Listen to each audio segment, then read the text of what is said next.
Hey everyone, welcome back to my channel. My name is Summer Sanchez, and today's video is a compilation of some of the most interesting cases I've covered over the course of 2024. I've chosen 4 cases that really stuck with me, 1 true crime case, 1 cult case, and 2 heinous history cases because I couldn't decide on just one. Heinous history cases are the most interesting ones for me. Don't get me wrong, every case that I cover sticks with me, but some tend to infect my brain a little more than others, and so these are just 4 that stuck out. And this is just an extra video that I decided to do last minute. So don't worry, you won't be waiting 2 weeks for another video. I will be back later this week with a brand new case. Before we get into it though, I wanted to quickly say thank you all so much for an amazing year. This community has gotten much bigger. We've gained almost 200,000 new subs in 2024 alone, and I cannot begin to thank you all enough for the support. I appreciate this community so much, and I can't wait to see what the future holds. I hope you all have a happy and safe new year, and now let's get into the video.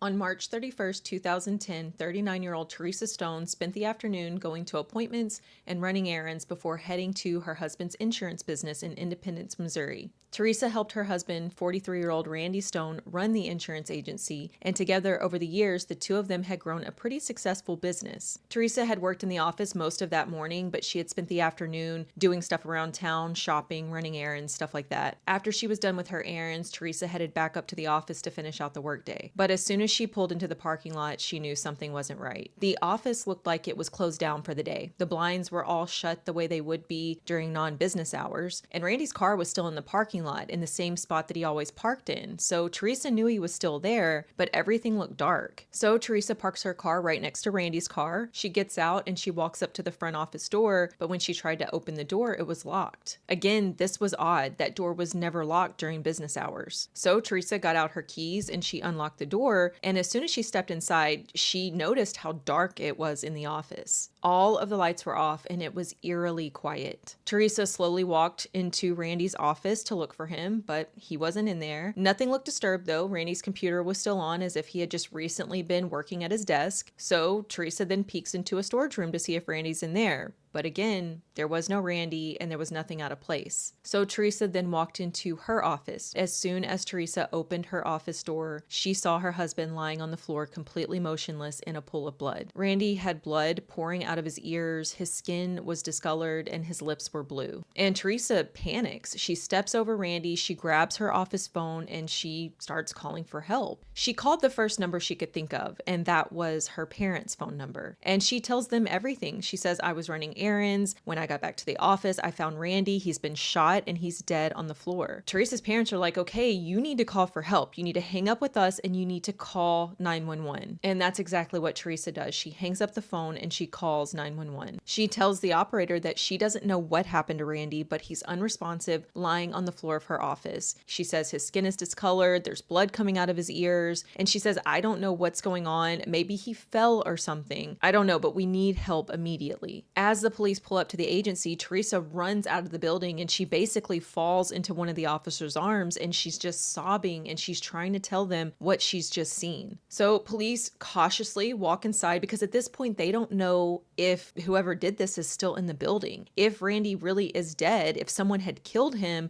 is the killer still in the building? So they walk in cautiously and they check all the rooms of the building and they confirm that there is no one else there. And they also confirm that Randy is in fact dead and he looks like he's been shot. He had been shot once in the head at close range with a .40 caliber handgun. And they knew that it was a .40 caliber right off the bat because they actually found a shell casing lying on the ground right by Randy's dead body. So police, they start putting up caution tape and they immediately start taking crime scene photos. They start looking for evidence, anything that can shed some light on the situation. They end up finding some money sitting out on the desk. About $150 in cash is just sitting right there on the desk next to Randy's body. So police ruled out a robbery pretty much from the very beginning. If someone had murdered Randy during like a robbery gone wrong, then that money surely would have been picked up. It was literally right there for the taking. And as far as they could tell, nothing had been taken from the agency. And there were no signs of like a forced entry or a struggle, so this just didn't seem like a random murder. The police had decided pretty much from the start that this had to be someone that Randy knew personally. Now, as police are gathering clues and taking photos and stuff, several people had started to arrive on the scene. After Teresa had made that phone call to her parents, news of Randy's death really started to travel fast. Relatives and friends of the Stones started showing up outside of the agency. Even the pastor of the Stones church, David Love, and his wife Kim showed up on the scene to offer their support. Kim and David comforted Teresa, and Kim even walked with Teresa to a nearby bathroom so she could go in and, splash some water on her face and try to calm down a bit. Teresa is eventually taken down to the station so she could give a statement about everything, that had happened that day and answer some questions that might help to shed some light on the case and point investigators in the right direction.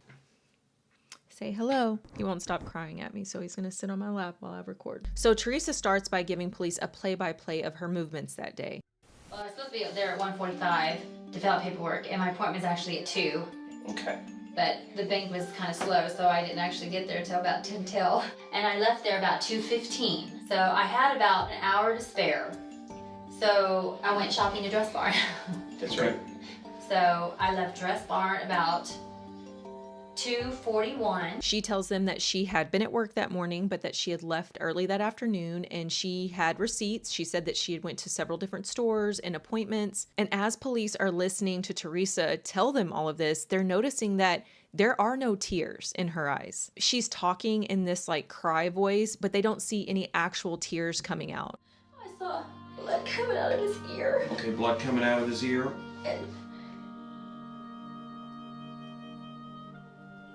And his eye was really puffy. And his skin was really discolored.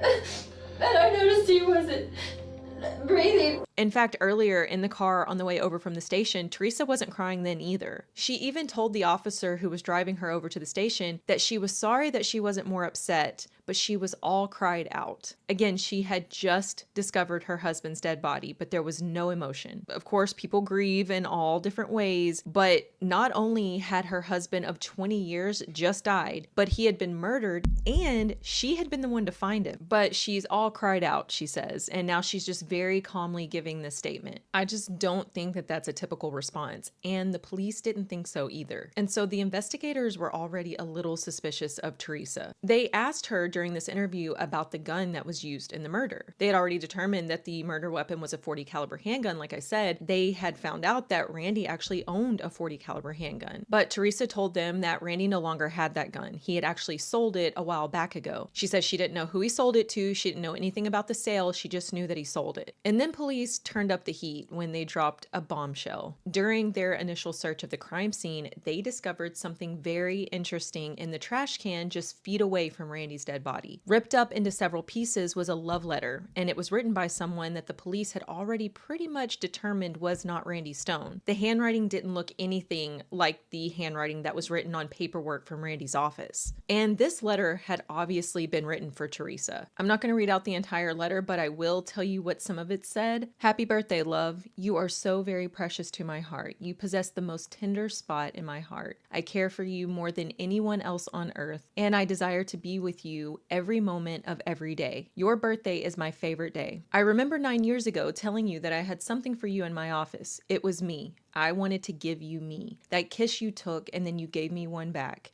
I felt like it was my birthday. Now your birthday has become a sort of anniversary for me. I love this day so much, and it is all about you, the most amazing woman in all the world. I love you so much. So the police let Teresa finish giving her statement, and then they just casually mentioned this letter. They didn't call it a love letter. They said, we found a letter ripped up in the trash can in your office, and it was like a happy birthday letter or something. And you can just tell by the look on Teresa's face that she was like, oh shit. In your trash can, they had a letter that somebody had written about happy birthday and all that. It's about this big. It was all tore up. She started acting confused, like she didn't know what they were talking about. She was furrowing her brow, like she was trying really hard to figure out what this letter was all about. So the police are like, okay, you know what? We actually have the letter here. We're going to go get it for you so it can kind of jog your memory. And so the investigators get up, they walk out of the interview room, and they leave Teresa alone. And as soon as they were gone, Teresa can be heard on camera saying, great, I forgot about that. So Teresa had to think fast to explain away this letter. And so when investigators came back in, Teresa says, oh yeah, you know what? I actually do remember that letter. That was actually from a secret admirer. And it was given to me years ago. I don't even know who the person was. I never found out who they were. I never met them. But whoever it was put the letter on my car and I found it one day. And I don't know, I just stuck it into my purse and forgot all about it. It was left on my car door. That's been several years ago. And I just found it the other day. I was looking for my dental card, and I found it in there. And where was that? A drawer? Or? No. It was in my purse. I have a little thingy that I keep all my credit cards in. Yeah. And it was in there. Who's a secret admirer? I don't know who he is.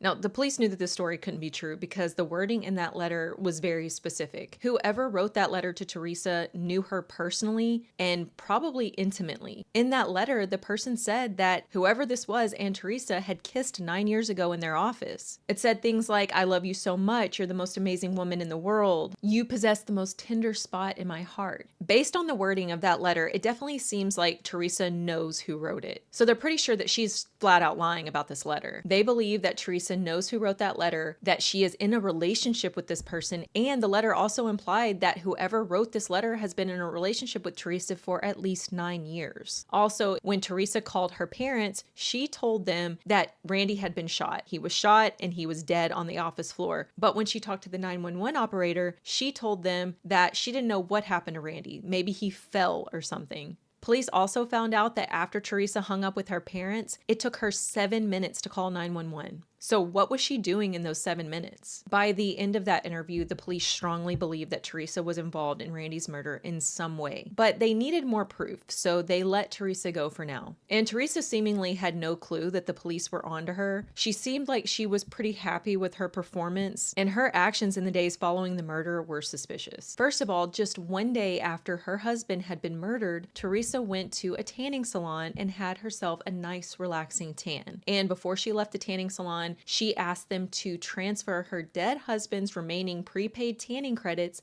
to her account since he wouldn't be needing them anymore. Teresa also immediately started looking into Randy's life insurance policies. You know how when a loved one passes away, friends and family will show up to your house, they'll come and visit, they'll bring food and like groceries and flowers and stuff. Well, in the days after Randy's murder, lots of people were stopping by Teresa's house. And some of those people started to notice that Teresa didn't seem very upset. She would only sort of cry when a new person would come to the house. She would like cry for a second and then she would just completely stop and be talking totally normal. One of the people who stopped by Teresa's house the day after the murder was a man named Robert Davis. Robert was a longtime friend of Teresa and Randy's, and he was also an insurance agent just like Randy had been. And when he stopped by to, pay his condolences, Teresa gave him a hug and she seemed really upset at first, and Robert's trying to console her. And then Teresa tells Robert that she really needs to speak with him in private. So they go into another room. As soon as they got into this room, Teresa's demeanor completely changed. She had completely stopped crying. She was no longer acting upset. She just wanted to know about Randy's life insurance payout. Robert Davis later said that there was paperwork spread out all over the desk, like Teresa had went through all of Randy's papers and she was really trying to figure out just how much money she was going to be getting. And Robert Davis felt like this was really strange. This was the day after Randy was murdered and they didn't even have the death certificate yet. He was really put off by Teresa's behavior and alarm bells started going off big time. Now, the police immediately started checking into Teresa's alibi. She had given them a list of places that she had supposedly been the day of the murder. So they went down the list and they went to each and every place that Teresa had said that she had been, and everything actually checked out. She was telling the truth about where she had been that day. Randy's funeral was held on April 6th and the church was completely packed. So many people showed up to pay their respects and to say goodbye to a really loved member of the community. And the police were also there that day. They wanted to sort of people watch, see if anyone stood out, acted strangely. Maybe they would get a lead. And police did have a pretty interesting conversation with Robert Davis that day. He told them all about that weird interaction that he had had with Teresa that day at her house, the day after Randy's murder. He told them that Teresa seemed like she wasn't actually upset. He said that she just really wanted to know about Randy's life insurance payout. And police found that information very interesting. The Stones pastor, David Love, gave the eulogy that day. He had known Randy for years and they had gotten really close, and so the eulogy seemed very heartfelt and very personal.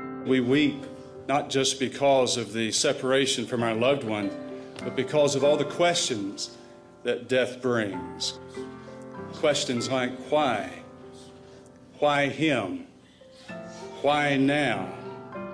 But those words would not age well at all because a huge secret was about to be revealed. So the police started questioning the people closest to Randy, and a lot of people that they questioned were members of the New Hope Baptist Church, where Randy and Teresa had been parishioners for years, like over 20 years. And a lot of the New Hope Baptist Church members were telling police the same thing. They told police that for years, rumors had been swirling around the church that Teresa Stone and Pastor David Love were having an affair. And police started to think that Pastor Love was probably the author of that love letter. As it turns out, David Love and Teresa Stone had been involved in a very serious sexual affair for nearly 10 years. And once investigators learned about that, the pieces of the puzzle all started to fall into place. So Teresa was born in 1971 in Kansas City, Missouri, and she actually grew up right down the street from Randy. Randy was 4 years older than Teresa, but he and his siblings would hang out and play with Teresa, and they all basically grew up together. After Randy graduated from high school, he joined the Marines, and by the time he returned home 4 years later, Teresa was grown up. She was a woman now. She was 18, and she and Randy, they reconnected and they started hanging out. Teresa was described as a very flirty person. She was always like touching and hugging on Randy, and she was obviously interested in changing the dynamic of their relationship, and Randy was interested as well. He loved Teresa's sense of humor and her outgoing personality, and so they started dating. Randy's family was really happy about this relationship because they all knew Teresa so well. They had practically grown up together, and she was kind of like one of the family. And in 1990, less than 1 year after they started their relationship, Randy and Teresa got married. They went on to have 2 children. They had a son in 1991, and 2 years later, they had a daughter, and they were both very devoted to their children. Randy opened up his own branch of a farmer's insurance agency in Independence. Teresa would help out at the agency when she could while the kids were little, but once they started school, she started working with Randy at the agency full time. And with Teresa's outgoing personality and Randy's knack for business, their agency really thrived. They had built a really successful business for themselves, and they seemed to be living a pretty good life. Not only was their business doing well, but they had 2 great kids, and they had this really solid relationship. Randy and Teresa were always very affectionate with each other. Randy's family said that they were always like hugging on each other and kissing, and Randy loved to write, and sometimes he would write Teresa poems and letters just for no reason at all, just to show that he was thinking about her. Randy would occasionally have to travel for work, but he was always in constant contact with Teresa. They would always be on the phone with each other, or he would be writing her letters. They just looked like the perfect couple, and they genuinely seemed very much in love. And one thing that was extremely important in their marriage was church. Teresa and Randy had grown up in New Hope Baptist Church, and it became a central part of their family dynamic. They attended church all the time, like 3 times a week. Teresa would sing in the church choir. She would also volunteer at different church functions. She would help organize various events. She was very well known in the New Hope Baptist Church, and so was Randy. He was minister of records for the church. He sat on their finance committee. Randy ran his own insurance agency, and he had experience managing money and budgets and stuff, and so this was like the perfect position for him. So like I said, things seem absolutely great for the Stone family. They built this very comfortable life. They owned their own business. They have 2 beautiful children. They have an amazing church family, and they were totally in love with one another. At least that's what it looked like from the outside. But in reality, things were actually falling apart between Randy and Teresa. And it all started in 1999 when Pastor David Love arrived at New Hope Baptist Church. So I don't really know anything about David's life before he arrived at New Hope Baptist, but I do know that he had a wife named Kim, and they had 2 or 3 kids. I'm actually not sure how many kids they had. It seems like David's family has stayed pretty private after this case broke, understandably. But by all accounts, as soon as David arrived at New Hope Baptist, he started turning heads. He was pretty young as far as pastors go. I think he was born in 1960, so that would have made him like 39 or 40 when he arrived. Members have said that he had a lot of energy, a lot of charisma. He had a lot of new ideas and a lot of plans for New Hope, and everyone really took to him right away. And apparently a lot of the ladies at New Hope found him very attractive. And there was some flirty behavior going on occasionally. And according to David's wife, Kim, she was used to this. According to her, heard David had turned heads at other churches as well. This was not anything new. And while she probably didn't like feeling like other women in the church were eyeing her husband,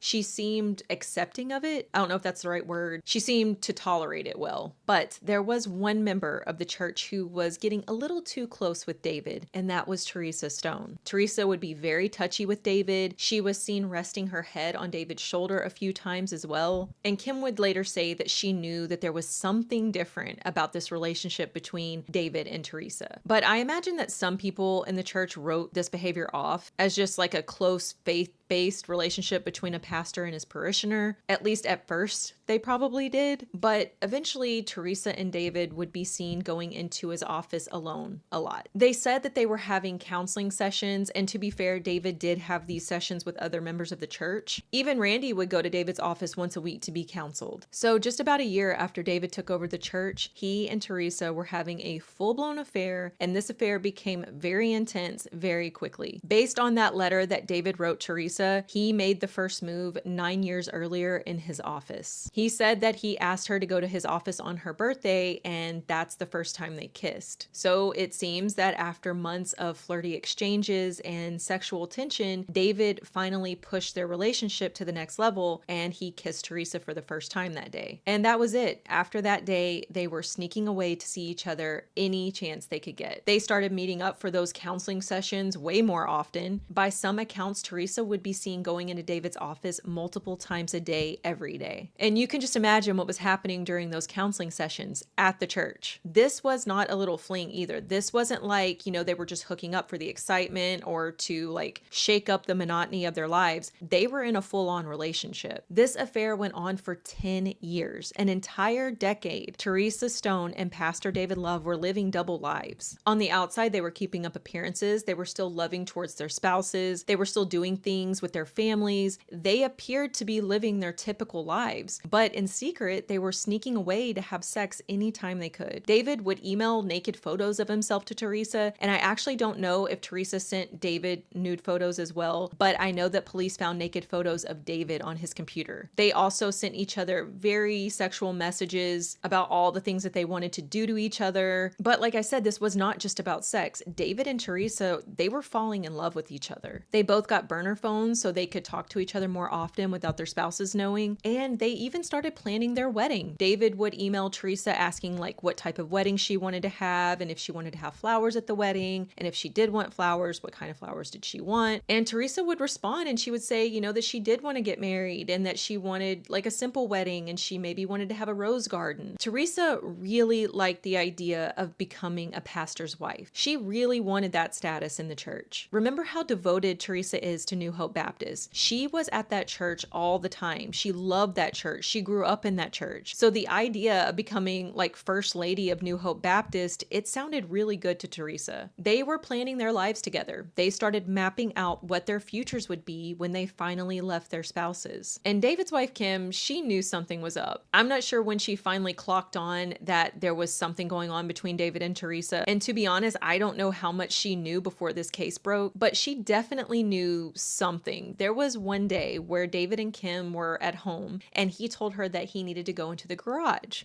And I thought, that's really weird. And I said, what are you doing out here? And he said, I'm just putting my shoes on. And I said, you're hiding something from me. And when she walked into the garage, David started acting really suspicious. He started like fumbling around and acting strange, and she knew that David was hiding something. And what he was hiding was that burner phone. Kim saw messages between David and Teresa. There were messages that David sent Teresa about how much he missed her and how much he wanted to see her. And I wish that I knew more about Kim and exactly what happened and what exactly David said to convince her to stay, because she didn't leave after this. She stayed with David. I imagine that he promised to break it off with Teresa, but he didn't. And as for Randy, outwardly, he seemed like he didn't have a clue about anything. But something happened about 5 years into David and Teresa's relationship that seemed to cast some doubt in Randy's mind. In 2004, Teresa found out that she was pregnant, and David Love was most definitely the father. But Teresa acted totally normal. She acted as if this was just a baby that she and her husband had conceived together. But there was one problem with that. After the birth of their second child back in the early 90s, Randy had had a vasectomy, and it had been several years since he had had that vasectomy, and Teresa had never gotten pregnant. But now here she was supposedly pregnant with his baby. But Randy acted like he was really happy about the pregnancy. His way of thinking was that if God wanted it to happen, then God would make it happen. Plus, vasectomies aren't 100% effective, and after you have a vasectomy, you're supposed to go in and submit a semen sample so that they can make sure that the procedure worked. But Randy never did that part. He never submitted a sample. So he thought, well, maybe the procedure didn't work after all. So Randy seemingly believed that this was his and Teresa's baby. But just remember this because it comes back up later. Something happens later in the case that has definitely made people wonder just how much Randy actually knew. That baby was never born, by the way. Sadly, Teresa ended up having a miscarriage. And when she lost the baby, Teresa thought that it was a sign from God that what she was doing was wrong. She thought that she was being punished for having an affair with David. But in the end, losing the baby did not change anything. Everything stayed the same. Teresa and David still continued with their relationship. And this next part made me so angry. So remember how I mentioned earlier that Randy would go see David once a week for counseling sessions? Well, part of the reason why he was having those counseling sessions in the first place was because Teresa caught him looking at porn. She told him that he needed to go speak to the pastor because he was watching pornography. Meanwhile, she has been having so much sex with David, the same person she's sending her husband to be counseled by. Teresa had the nerve to make Randy feel dirty for watching pornography, tells him that he needs to seek help from the pastor, but in reality, Teresa's been having a 10-year affair with that same pastor. I just feel bad for Randy in all of this. He was very open to going to counseling. He wanted to be a better partner for Teresa. He wanted to be the very best he could be for her. And so he happily agreed to go and talk to David, and he poured his heart out to him. He talked all about his and Teresa's relationship. He talked about his thoughts and feelings, and Pastor David Love would give him advice and guidance. He would counsel Randy on how to be a better husband and father and how to be a better Christian. And this is just speculation on my part, but I am imagining Teresa and David talking about all the things that Randy told David in counseling, like making fun of him and mocking him. I don't know if that actually happened, but in my brain it did. And I haven't really touched on this too much, but Randy and David were actually really close. They became really good friends over the years. Randy even wrote in his journal that Pastor David Love was the most influential person in his life. So this was just like a betrayal on so many levels. And as the years went by and the affair got more and more intense, the discussion was no longer about leaving their spouses. The discussion turned to how they were going to get rid of their spouses. Teresa and David started talking about how they could kill Kim and Randy and make it look like an accident or a random act of violence. Then they planned to get married, blend their families. David would remain pastor of New Hope Baptist, and Teresa would finally live out her dream of becoming a pastor's wife. And the bonus would be the huge $800,000 life insurance payout that Teresa would get once Randy was dead. They planned to use that money to start their new lives together. Originally, the plan was for David to kill Kim first. He concocted this plan to break her neck and then put her in a car and send the car flying over a cliff. But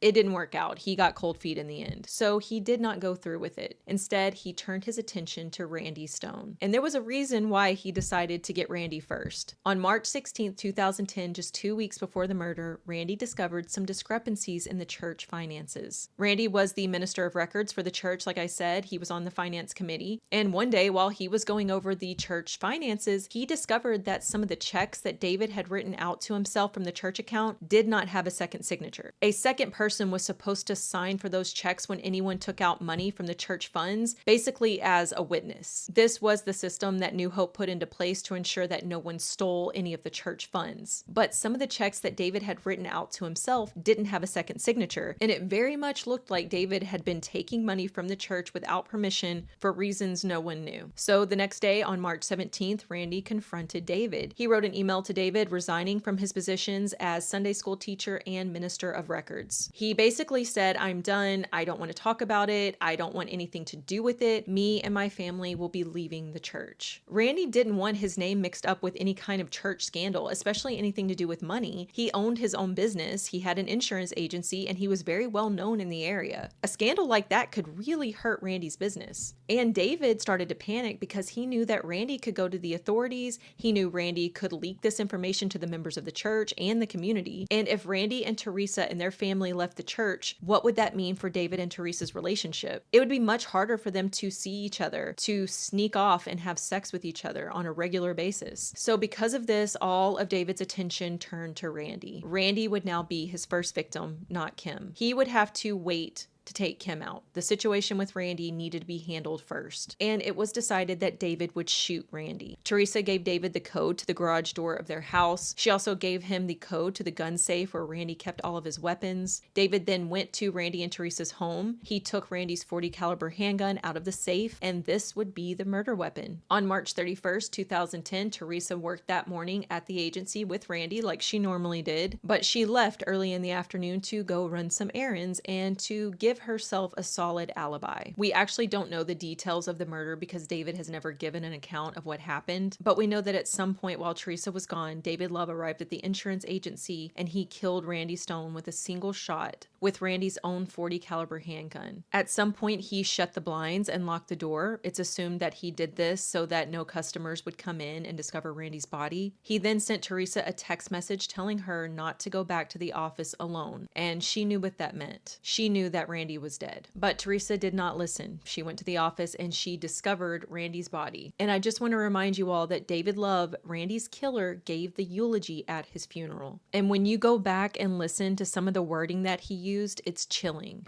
We weep not just because of the separation from our loved one, but because of all the questions that death brings. Questions like why? Why him? Why now?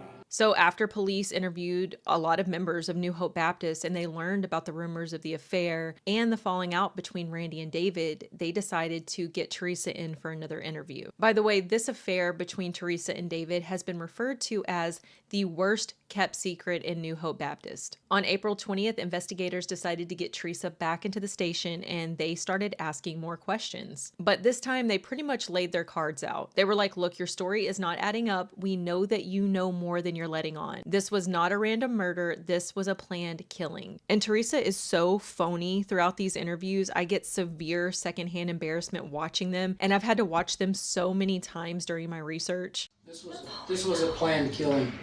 No. It was a planned, premeditated killing. And more than one person was involved. Why? Why? Yes, why? Why would they do this? You know, Teresa, you know why. Because of me? Eventually, Teresa breaks down and she starts talking. She admits to the affair. She admits that she and David had a very intense relationship. She also admitted that on the day of the murder, when David's wife Kim walked her to the bathroom so she could calm down, she had actually went into the stall and she destroyed that burner phone that she and David used to communicate. But as far as the murder goes, she blamed everything on David. She said David was obsessed with her and she tried to break it off, but he wouldn't leave her alone. He wouldn't stop texting me or calling me. A month ago, I wanted it to end. I wanted to start my life fresh with Randy. She also said that she didn't know that David had killed Randy until after the fact. She said that David came to her house the day after the murder, and that's when he told her that he had been the one that had murdered Randy. So police then moved to the murder weapon. They start questioning Teresa about the gun that was used to kill Randy. In Teresa's initial interview with police, she told them that Randy had sold his .40 caliber handgun, but investigators now knew that that was not true. They interviewed Teresa's dad, and he told police that Randy had that .40 caliber handgun just a couple of weeks before the murder. And he knew that Randy had that gun because just a couple of weeks before the murder, Randy went out to his father-in-law's property and they had target practice together. And he had that .40 caliber with him. So evidence technicians went out to the property and they used a metal detector and they collected a bunch of shell casings. And they ended up finding 5 .40 caliber shell casings and they had them tested against the one that they found at the murder scene, and they determined that it was a match. Randy had in fact been murdered with his own gun. So the big question here was, how did David Love get that gun? If Randy kept his weapons locked up in his gun safe at home, how did David get it? Teresa's explanation was that one day David was over and she was getting something out of the safe and he must have just seen the code and remembered it. But of course we know that that wasn't true. She gave David the code. So in the end, Teresa was willing to admit to the affair, but according to her, everything else was David's fault. So investigators are like, okay, we want you to call David right now and get him to implicate himself. If he had already confessed to you once, let's see if you can get him to do it again. So right there on the spot in the interview room, Teresa calls up David and she attempts to get him to implicate himself. And again, her acting is so bad. Pastor, Yes. this is Teresa. Hi. We need to talk. Okay. Now? Yes, now. I need to know. You need to know? I need to know. I need to know everything. I'm gonna go to the police. I can't do this anymore. Well, I'll be right there, okay? You can't come over. Well, No, why? you just can't. No. I want to know why. I want to know why. Teresa, why what? You know what?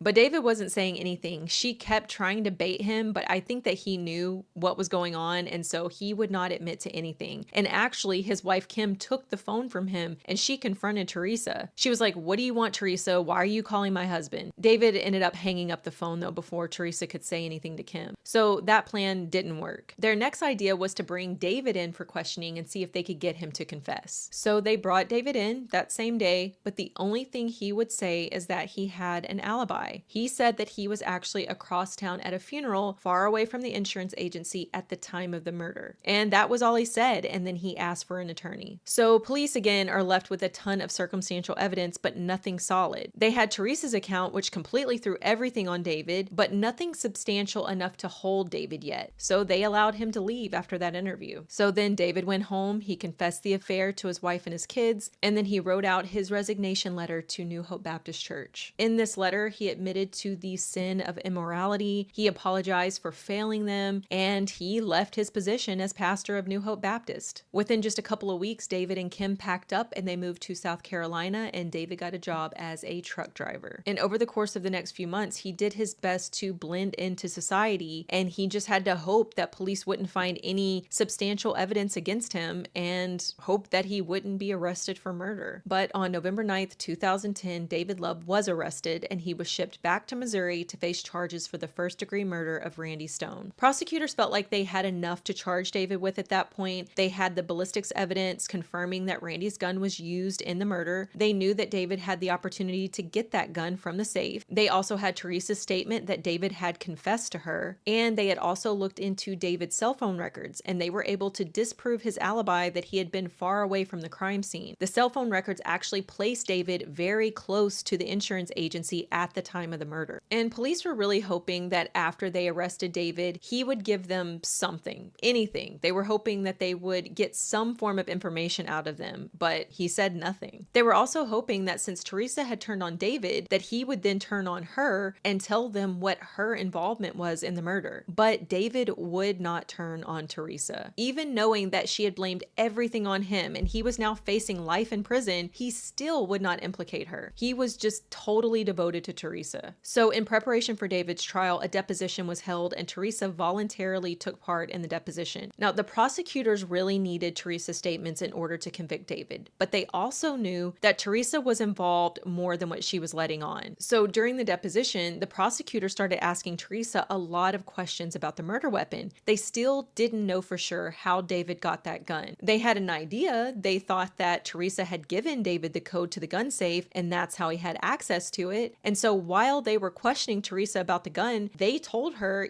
we think that you gave David the code to the safe. And to their absolute shock, she actually admitted that she had given him that code. And so Teresa single-handedly implicated herself in the murder. If she would have never admitted to giving David that code, she very likely would have never been charged. David wasn't implicating her. He wasn't saying anything at all. So if Teresa would have just kept her lie to herself and played dumb about the whole gun safe situation, then they wouldn't have been able to pin anything on her. But she admitted that she had given him that code, and this meant that she was in fact involved in the murder of her husband. By giving David that code, she was helping in the murder. And not only that, but during this deposition, she also admitted that she sent David a text on March 16th, 2010, telling him that she wanted Randy dead. And if you remember, March 16th was the day that Randy found out about the missing church funds. So what likely happened is Randy found out about the missing funds on the 16th. He went home and told Teresa about it. He probably said, you know, I'm resigning and we're leaving the church. Teresa probably panicked because she didn't want to leave New Hope because that meant leaving David. So she sent David that text telling him that she really wanted Randy dead. So Teresa single-handedly sealed her own fate during that deposition, and now prosecutors had enough evidence to bring charges against her as well. Teresa Stone was finally arrested and she was charged with conspiracy to commit murder in the first degree. David Love's lawyers ended up asking for a plea deal. They said that David was prepared to plead guilty, but only if they reduced the charges to second-degree murder. The offer was accepted. David Love pleaded guilty and he was sentenced to life with parole eligibility after 25 years. And again, investigators were really hoping that they would now get a statement from David. He already admitted to the murder. He's been sentenced already. He has nothing else to lose. But David wouldn't say a word, and that's why we still don't know exactly what happened that day in the insurance agency, and we still don't know where the murder weapon is. And we still don't know the full extent of Teresa's involvement. He stayed loyal to her to the end. And this really sucked for the prosecutors in Teresa's case because all they had to go on was what Teresa had admitted to in the deposition. So they ended up offering Teresa a plea deal. They said that if Teresa pleaded guilty to conspiracy to commit murder, they would put a cap on her potential sentence. 10 years would be the maximum sentence she could receive. Teresa agreed, and during her sentencing hearing, family members from Randy's family and Teresa's family gave statements. Some of them were giving statements in favor of the maximum sentence of 10 years, and others, like Teresa and Randy's children, were begging the judge to be lenient on their mom. She has robbed their children of their father,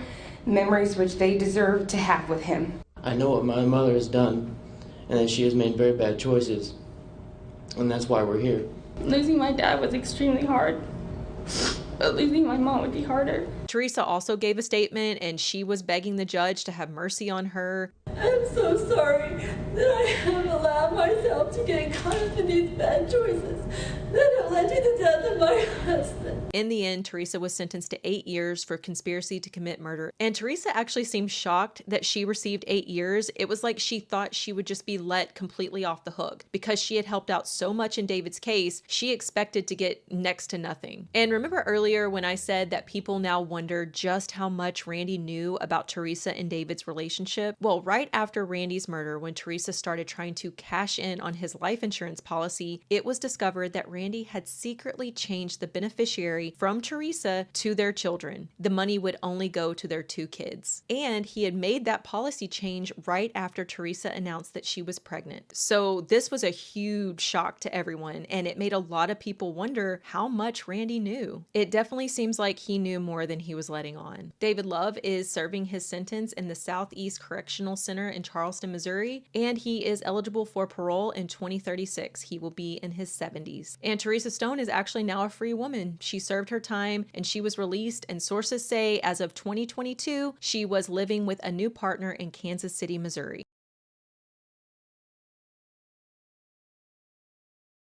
Joseph Kibwetere was born in 1932 in Uganda into a very religious family. Joseph's family was Catholic, like most of the people of Uganda, and he grew up to be very devout in his faith. There really isn't much else known about Joseph's early life other than that. He was very dedicated to his Catholic faith, and his family was also considered to be wealthy for the times. In 1960, Joseph got married to a woman named Teresa, and they would go on to have 13 kids together over the course of their marriage. The family settled in Rashomere Kanungu. I don't know if I'm saying that right. Hopefully I am. And this is a town in the western region of Uganda. And Joseph also had 3 other children from other women, and I'm not sure if these kids were born before he married Teresa or if he cheated on her during their marriage. All the research said was that he had 3 illegitimate kids, so whatever that means. But Teresa described her marriage to Joseph as a happy one. She said that Joseph was kind to her and he was really nice to the kids as well. He was always very respectful. She said that she and Joseph never fought, that he was a very peaceful person. Joseph became a Catholic school teacher and he was also very involved in like local politics. He built a church for the community and he also donated some land, and there was a Catholic school built on that property, and he also worked at that school as like a headmaster. Everyone in the community knew Joseph for his generosity and his piety. He was a very well-liked and well-respected person. His son later said, "This man was prominent in many ways. People respected him because he was religious and he had money. When you have money, you are respected and liked." And he had a convincing tongue. He was bright and he was educated. Joseph was kind of seen as a local legend, and life was pretty great. That was until he met a woman named Credonia Marindi. In 1984, Joseph started telling people that he was seeing Marian apparitions, which meant that he was seeing apparitions of the Virgin Mary. Now, during this time in Uganda, it was not out of the ordinary for people to claim that they were seeing Marian apparitions. There were several religious groups that were solely based around the Virgin Mary, and lots of people would claim to see these Marian apparitions. I don't know the history and the background of Marian apparitions, so please correct me if I'm wrong, but I looked into it, and it sounds like if a person claims that they, see the Virgin Mary, that the Virgin Mary appears to them, the claim has to go through an investigation by the Catholic Church. Not all the time. Most of the time the claim doesn't go anywhere, but sometimes it will go through an investigation process. The church will investigate the claim and they will decide whether or not it is a true Marian apparition, that, the Virgin Mary did actually appear to this person, or if that person's making it up, or maybe that person is mentally ill and that's what's causing them to have like visions and stuff. So like I said, in 1984, Joseph claims that he is seeing these Marian apparitions, and then in 1989 he meets Credonia Marindi, and Credonia claims that she is also seeing apparitions of the Virgin Mary, and the two of them kind of connect. They bond over these shared visions. Credonia Marindi was born in 1952, and just like with Joseph, we do not know much about Credonia's early life. We do know that she was born into a very devout Catholic family, just like Joseph. She was described as a difficult child. She was aggressive, she was violent, and this did not change as she grew up. At one point, her parents brought her to a psychiatric hospital for evaluation because they truly believed that something was wrong with her. But after some testing, the doctors concluded that there was nothing wrong with her. She was just a difficult kid, and hopefully she would grow out of it. But things would actually only get worse. Some of the sources say that when Credonia got a little older, she tried to poison her older brother so that she would be the one to inherit some property that her family owned. There was another report that Credonia set an ex-boyfriend's house on fire because he didn't want to marry her. She was just violent and aggressive. She did eventually get married, and she and her husband opened up a bar together, but this was not a happy marriage at all. Credonia's ex-husband later said that she was not religious. She only went to church like once or twice a year. He said that Credonia's one and only true love in life was money. One person actually came forward after this case broke, and they said that Credonia had once killed a motorist who had been passing through the area. This man supposedly came into Credonia's bar, and she seduced him and then killed him while he was sleeping, and she stole his money and all of his valuables. The person who came forward with that story said that they had actually seen Credonia cleaning blood off of the floor of the bar the next day. Credonia also claimed that during this time she was a sex worker on the side. She would tend the bar by day and then she would conduct her sex work at night. Eventually, Credonia's life kind of fell apart. The bar went out of business. She and her husband split up, and now she doesn't know what to do with her life. She didn't know where to go or who to turn to. And this is around the time that she claimed she started seeing apparitions of the Virgin Mary. Now, Credonia's father was a man named Paul Kashaku, and he also claimed to have visions. He said that his very first vision was of his daughter Evangelista, and in this vision, Evangelista told Paul that he would be visited by the Virgin Mary, Jesus, and Joseph. And according to Paul, this prophecy came true in 1988, and he he actually saw apparitions of Mary, Joseph, and Jesus. And they were telling him that he needed to use his land near the city of Kanungu as essentially like a safe haven for true believers. So when Paul heard that his daughter Credonia, the daughter that had kind of went off the rails for a good chunk of her life, that she had finally come back to her Catholic faith and she's having all these visions and she's seeing these apparitions, he was thrilled. And he told Credonia that she needed to travel around Uganda and spread the word of God and spread the word of the Virgin Mary and recruit true believers to join her. And that is exactly what she did. So Paul's whole idea for this movement, they called it a movement, but it was a full-on cult. But their idea was that the 10 Commandments must be followed perfectly and constantly. It didn't matter what religion you follow, as long as you were willing to live and die by the 10 Commandments, then you were welcome to join their movement. Now, at this point, Credonia had already joined a cult. This was a different cult from the one that she and Joseph go on to form. So Credonia, along with two other women, Ursula and Angela. Ursula, I believe, is Credonia's sister. Some of the sources say that Ursula is Credonia's daughter, but I think it's her sister. So Credonia, Ursula, and Angela get together and they start, roaming around Uganda, talking to people about their new movement. And they were having some success with it, but they weren't garnering the numbers that they were really hoping for. They needed a new tactic. They needed someone prominent in the community to join them, someone that people already trusted, someone who had a good reputation in the community. They thought that if they could find an upstanding person in the community, that they would have better luck attracting new members. And that's when Credonia meets Joseph Kibweteri. The two of them met at a church service, and Credonia and Ursula and Angela, they were there at the service and they were kind of telling people about their apparitions and their movement and all this stuff. And this caught Joseph's attention. He had also had similar visions and similar Marian apparitions appear to him. And so he wanted to talk to these three women. He wanted to know more. So like I said, claims of these apparitions were made by lots of other people around this time. A lot of people claim that they saw the ghost of Virgin Mary. So what made Credonia and these two women so special? Like, what made them stand out? Well, apparently Credonia told Joseph that he was special and that the Virgin Mary had told her that Joseph would one day lead a flock. And it's also worth mentioning here that Credonia was said to be very beautiful. So was Joseph more intrigued by Credonia than he was her apparitions? We don't know for sure, but his actions after meeting her are pretty strange. So after meeting these three women and chatting for a bit, Credonia tells Joseph, he's going to lead a flock. Virgin Mary had told her that. And she also says that the Virgin Mary told her that she and the two women needed to move into Joseph's home and continue spreading the word of their movement. And so Joseph immediately agrees. He doesn't talk this over with his wife or his 16 children. He just agrees to let these total strangers come live in his house. Credonia, Ursula, and Angela, they moved into the Kibweteri home and they completely took over. Credonia's father, Paul, also came to live with them at the house. He was really the leader of the cult in the very beginning, so he was kind of calling the shots. But they, started recruiting more and more members to their movement, and all of these people moved into the Kibweteri home. They had a pretty large piece of property. They lived on a farm, but still, this is a lot of people. So they were living in really tight living quarters. Teresa later said that at first she tried to embrace this new movement just to support her husband, and in the beginning things weren't that bad. She said that Credonia was actually quiet and humble when she first arrived in their home, but over time, as her grip over Joseph got even tighter, she started to change. Credonia was very cruel towards the kids. She would beat them, she would scream at them. She did this to not only the kids that belonged to the new members, but she also did this to Joseph and Teresa's kids. Credonia also beat Teresa as well. One source said that Credonia burned all of Teresa's clothes and chased her around with a machete. And Joseph would not say a word. He was just so blindly devoted to Credonia. Credonia also forced all of the children to live in a small shed in the backyard, including Joseph and Teresa's own children. And because of this, a lot of the children got sick. They got rashes, they were starving, they were just living in this horrible state. An ex-member said that they once overheard Credonia say that the Virgin Mary told her that every child in the cult under the age of 5 should be killed. She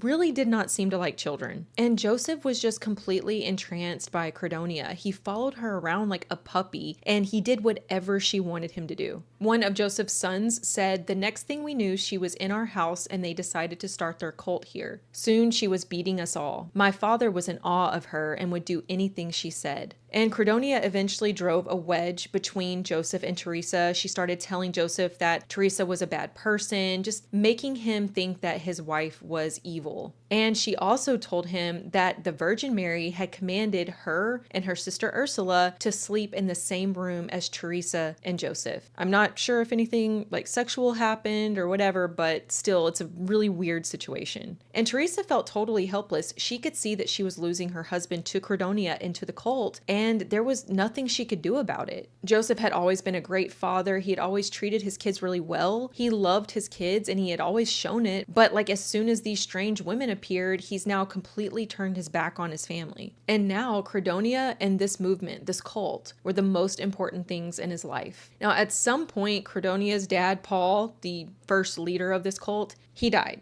And some sources say that he died in 1991. Some say 1996. I'm not really sure which one is right, but I do know that once Paul died, Joseph took over as the leader of the cult. But many members would say that Credonia was actually the leader. She called all the shots. She made all the big decisions. Credonia, though, she needed a man to be the head of this movement. She needed him to be the face. They named their cult the Movement for the Restoration of the Ten Commandments of God. And by 1992, Credonia and Joseph had recruited at least 200 new members. Each of these new recruits were expected to sell off their possessions, hand over their money, and swear to live their lives by the Ten Commandments. Credonia also told Joseph that she found a stone that looked like the Virgin Mary in a cave near his home, and so the new members would have to make this dangerous trek through a eucalyptus forest and down steep rocks to get to that cave and look at the stone just to show their dedication to the cult. Credonia and Joseph told their followers that the apocalypse was happening on December 31st, 1999, and to get right with God, they must obey all 10 commandments. They must devote their entire lives to living by the 10 commandments. And in return, after the second coming of Christ, while all of the sinners are burning, they would live in a world free of suffering, free of poverty, free from violence and war. This was everything they ever wanted. The people of Uganda had been through a lot in the years before this cult was formed. A man named Idi Amin became the president of Uganda back in 1971 after he planned a coup and stole the position. And Idi Amin is considered one of the most brutal and sadistic political leaders in modern history. He earned the nickname the Butcher of Uganda because of how absolutely brutal he was. And just based on the small amount of research that I did on him while I was researching this case, he just sounds like an absolute terror. Like, he didn't just rule with an iron fist, he straight up murdered and tortured people. It's believed that Idi Amin tortured and killed up to 500,000 people during his time in office. And he even admitted to committing cannibalism. But in 1978, the Ugandan-Tanzanian War began, and Idi Amin gave orders for the Uganda army to attack Tanzania. But this was a failed attempt. The Tanzanian troops defeated the Uganda army, and then later in April of 1979, Tanzanian troops attacked and captured the city of Kampala, which is the capital of Uganda. So Idi Amin fled the country, and he first went to Libya, and then he later ended up in Saudi Arabia, where he lived in exile until he died in 2003. So that should have been the end of the Butcher of Uganda story, but it wasn't. After he went into exile, groups of Idi Amin loyalists banded together,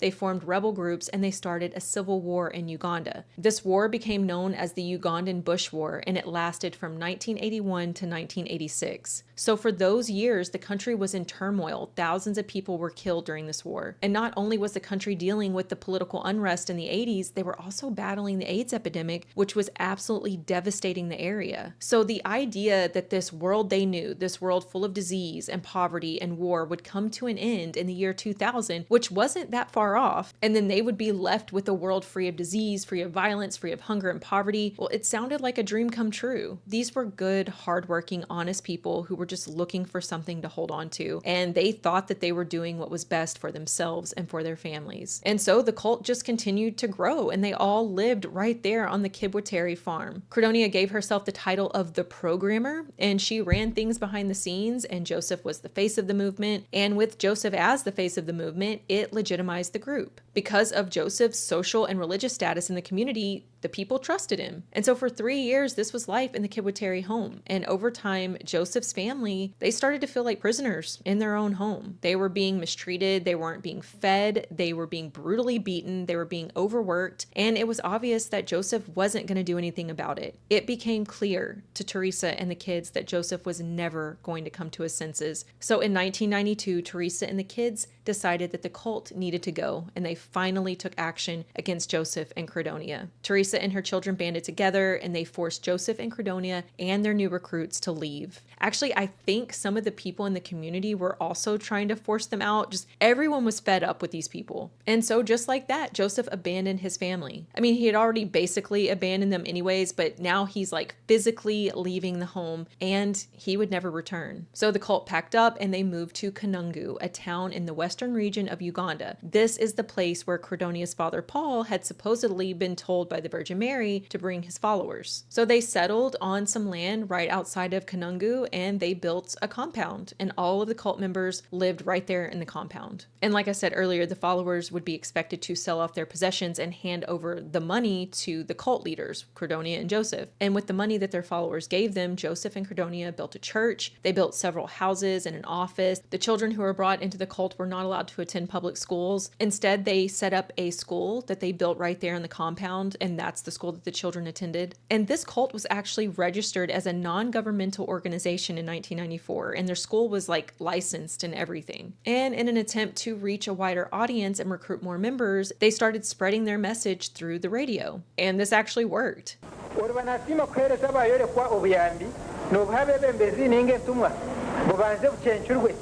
itwa beiguru tugambira umucencuzi tubishire tubure umukabi mu bwejenese ninga tumubuleke nabwo muzigustani bwikirizubwa bubone kushika umubandi umubanje abahereze kungarukira ubufurano bwikirizubwa.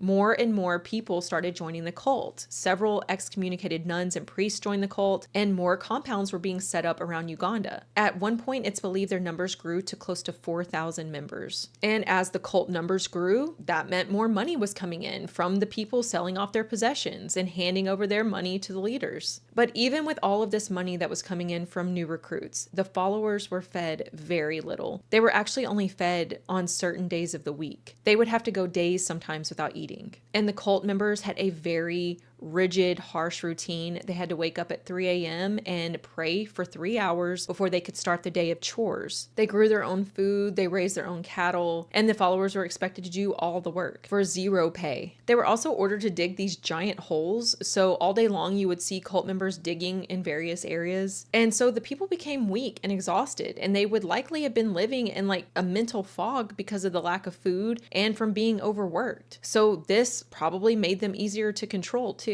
The leaders of the cult, however, ate as much as they wanted to eat whenever they wanted to eat. One ex-member said that she finally decided that it was time to leave the cult when she saw her children trying to catch grasshoppers to eat because they were so hungry. Seeing that was like a wake-up call, and thankfully she and her kids got out. The followers were also expected to be silent pretty much all the time. They didn't really speak at all, and the reason for this is because they were all so afraid that they would accidentally break the commandment about bearing false witness. So just to be sure that they didn't accidentally lie or spread a false rumor, they just stopped talking altogether. That's how afraid they were to break one of the commandments. To communicate, they would use their own form of sign language. They were also told that they were not allowed to have sex. Even married couples were not supposed to have sex anymore. Credonia was also obsessed with things being possessed by the devil. She thought everything was possessed, even cats and dogs. She told the followers that cats and dogs were possessed by demons and that their sole purpose was to try to corrupt people. And they described their compound as like Noah's Ark, and the only way to be saved from eternal damnation was to follow the 10 Commandments and be accepted into their community. Credonia and Joseph would tell their followers that they would be the only people to live in the new world after the apocalypse. They said that the 10 Commandments had been distorted over the years, and it was their job to restore the true meaning of the 10 Commandments. Now, once they arrived in Kanungu, another important person joined the cult. A Roman Catholic priest named Dominic Katari Baba Babo was also a prominent religious figure in Kanungu, and he joined the group and quickly became one of the leaders. Dominic had moved to the United States back in the 80s to get his master's degree in religious studies from Loyola University in California. He moved back to Uganda after he graduated, and he established himself in Kanungu as a Roman Catholic priest. And Father Dominic's presence in the cult helped to build their following up even more. Because of his status as a Roman Catholic priest, people trusted him, and so they were willing to follow him. But Father Dominic attracted the attention of the bishop when he saw him recruiting people into the cult during his church services. So he was eventually excommunicated because of his affiliation and his devotion to this cult. And Father Dominic was actually the main author for a book that the cult leaders wrote, and it was essentially a manifesto, at least that's how it's been described. The book is called A Timely Message from Heaven, The End of Present Times, and it was all about the cult beliefs and their prophecies and stuff. And I tried to find a copy of this book, but it wasn't available anywhere. I could not find it, but there are little like snippets of it online. One of the passages that I found online read, "All of you living on the planet, listen to what I'm going to say. When the year 2000 is completed, the year that will follow will not be year 2001. The year that will follow shall be called year 1, in a generation that will follow the present generation. The generation that will follow will have few or many people depending on who will repent. The Lord told me that hurricanes of fire would rain forth from heaven and spread over all those who would not have repented. This fire will reach inside the buildings. There is no way one can escape." In this book, they talk all about all of these terrible things happening in the world and how it's the work of Satan, and the only true way to salvation is by total devotion to the 10 Commandments. And the leaders and the members, they would hand out copies of this book to so many people in an attempt to recruit more members. And it also became a required read for anyone who wanted to join the cult. And the current members would be forced to read this book over and over again. And as time went on, Credonia and Joseph isolated their followers more and more. They made it against the rules to leave the compound. If you left, you were considered a deserter and a traitor. You would risk being physically attacked. You would risk being completely cut off from the family and friends that you had still in the cult. And as we will see later, you could even potentially be murdered. And I am pretty sure that Credonia was just slowly going mad over these last few years of the cult. She was claiming that she was constantly receiving messages from the Virgin Mary and Jesus through plates and cups. She told her followers that there were hidden mouthpieces in plates and cups, and that's where she was receiving some of these messages. And she was also just talking more and more about the devil and demon possession, and ex-members would say that she would try to exorcise demons out of literally everything that came into the cult, including like food and supplies. Before food and supplies would come into the compound, she would try to exorcise the demons out of it. Now, the locals never really had an issue with the cult because they didn't know what was happening inside of the compound. Many of the people in the community said that the members were pretty friendly and they were considered a non-violent group. Of course, this was a total misjudgment. So in 1998, a reporter was allowed to enter the commune. I don't know why they were allowed in, maybe for publicity and exposure to more potential recruits. I don't know. But when the reporter got there, they saw these terrible living conditions that these people were living in. The people looked malnourished. They were overworked. They were living in poverty. The kids were in the same condition. They were underweight. They were exhausted. And once word of these terrible living conditions gets back to local authorities, that non-governmental organization status and licensing, it was revoked. Kids also started disappearing off the streets near the cult compounds, and it's believed that the cult had something to do with this. It's thought that they were kidnapping kids and forcing them into free labor or potentially even sacrificing them. Kids also started dying at one of the cult's compounds during the spring of 1999. The cult leaders, they attempted to blame these deaths on malaria, but most people believe that the children were either being deliberately killed or they were dying of starvation and dehydration. But surprisingly, none of this slowed down new membership. People were still joining, especially with December 31st, 1999 drawing closer. Some people were too afraid not to join. In fact, some ex-members rejoined right before the apocalypse was supposed to happen, just on the off chance that they had been wrong about leaving. And some ex-members came back just out of morbid curiosity. They wanted to be present when whatever was going to happen finally happened. But as we all know, when December 31st, 1999 came and went, nothing happened. There was no second coming of Christ. And the people in the cult, they started to question things. These people had given up their possessions, all of their money. They gave up their lives. Many of them had abandoned their family members. They had devoted their entire lives to this movement because they were promised a new world after December 31st, 1999. And it is thought that a lot of the members wanted to leave the cult and they wanted their money back. So now Credonia, Joseph, and Father Dominic, they needed to think fast. So they told the members that the apocalypse actually wasn't supposed to happen on December 31st, 1999. It was actually supposed to happen sometime during the year 2000. And they changed the new apocalypse date to March 17th, 2000. So in the run up to March 17th, 2000, the cult sold off pretty much all of their possessions. They sold off most of their cattle and their other farm animals for next to nothing. They also paid all of their taxes early, and they settled all of their debts. And you would think that this might have maybe tipped off authorities, seeing these people selling off all of their stuff, paying off all of their debts early, and they knew that this was a doomsday cult. You would think that the police would have at least looked into what was going on, but unfortunately that did not happen. On March 15th, the cult members were seen slaughtering the remaining cattle and carrying lots and lots of cases of Coca-Cola into the compound in Kanungu. The members gathered in one of their churches and they prayed and they ate and they drank soda. Since the new end of the world date was now March 17th, this was like a celebration that they would soon be living their dream life in the new world. The members were all instructed to arrive at the church on the morning of March 17th, 2000 and wait for the apocalypse to happen. But what actually happened was a massive fire erupted inside of the church. At around 10:30 a.m., the community was shook by the sound of this explosive fire. All of the windows had been nailed shut and the doors had been sealed off from the outside, making it impossible for anyone to escape. It was a literal inferno, and there were no survivors. Once the fire was finally out, the locals started to sift through the remains. Bodies were found crouched in corners. Some people were found hugging their loved ones, and the stench of burnt flesh and dead bodies was so thick in the air that people in the community were actually getting sick. They were having to walk around with like aromatic leaves and herbs under their noses in an attempt to help deal with the smell, but nothing really helped. Some sources estimate that the death toll was 300. Some people estimate that it was over 500. And like I said, we still don't know exactly how many, but hundreds of lives were lost that day. And this included 60 to 70 children. This was such a tragic day for Uganda, but the nightmare just continued over the following weeks. So in the beginning, the authorities assumed that the cult had committed a mass suicide. They were seen selling off all of their possessions and stuff, and they knew that the cult thought that the world was going to end on December 31st, 1999, and that didn't happen. So the locals and the authorities, they just thought initially that the cult just decided to end it all together. But then 4 days after the fire, more bodies were discovered in a totally different area. 6 bodies were found in a nearby latrine, and these people had obviously been brutally murdered. And this discovery made authorities wonder if the fire wasn't a mass suicide after all. Maybe it was a mass murder. So this prompted people to start searching the other properties belonging to the cult. Remember earlier I mentioned that there were other cult compounds built around Uganda. And on March 24th, they discovered a mass grave in the city of Buhunga, and they found 153 bodies. Then 2 days later, on March 26th, 155 bodies were found in another mass grave in a sugarcane field in the city of Rugazi. Another 81 bodies were discovered buried on the farm of a higher up in the cult, and this included the bodies of 44 children. And Father Dominic Kataribabo had kept his home in Kanungu even after he joined the cult. I don't know how often he stayed in his home. He likely spent most of his time at the compound, but he still owned his house. But before the fire, he offered to sell his house to his nephew for a good price, and his nephew immediately jumped at the offer and he purchased Father Dominic's house. But he had no idea that he had essentially just purchased a massive gravesite. The cult leaders had been burying bodies in Father Dominic's front yard. They discovered a mass grave containing 74 bodies. But that is not all. They also found an additional 28 bodies under a concrete floor inside of Father Dominic's house. And most of these bodies showed signs of a violent death. Some of the people had been stabbed, some had been strangled to death, they still had rags tied around their necks. Authorities believed that some of them had also been poisoned, and it was determined that the people hadn't all died at the same time. Some of them had been dead for weeks, some for months, and some up to a year. And it's not really known why the leaders did what they did, but the theory that most people believe is that when the end of the world didn't happen on December 31st, 1999, people started to demand their money back and they started trying to leave the cult. The leaders knew that everything was starting to crumble, and they knew that they could only hold on to the,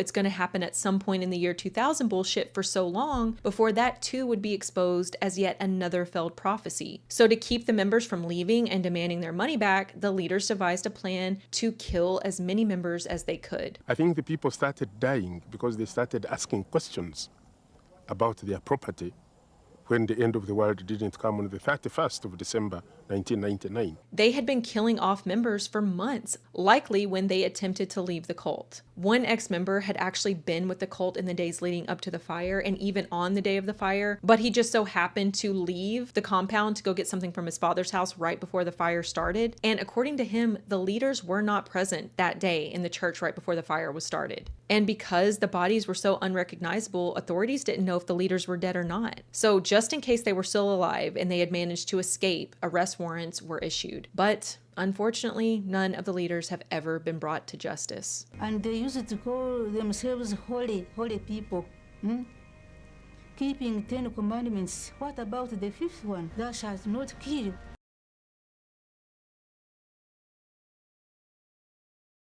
In the 1890s, Williamston was just a small village located in Ingham County, Michigan. And just like every other area of the United States at that time, it was hit hard by the Panic of 1893. The Panic of 1893 was an economic depression, and people all over America were struggling to make ends meet, to keep their families fed, to keep a roof over their heads. By 1897, many of the residents of Williamston had managed to mostly bounce back from the depression. They were starting to get back on their feet, they were starting to find steady work, and they were starting to feel some sort of normalcy again. People were still struggling, but things were starting to look up after 4 very bleak years. But a 37-year-old resident of Williamston, Alfred Haney, who everyone called Alfie, and his 29-year-old wife, Martha, were still in a pretty grim financial state. Alfie actually hadn't had steady work in years. Even before the Panic of 1893, he didn't work that often. He would find odd jobs here and there, but never anything permanent and never anything that earned a significant wage. The Haneys were described as being paupers. They were essentially living in poverty. And the winter of 1896 had been especially difficult for their family. The Haneys were relying mostly on donations made by other people in the village just to survive, and they were just barely surviving. But by the spring of 1897, Alfie started hitting the streets again looking for work,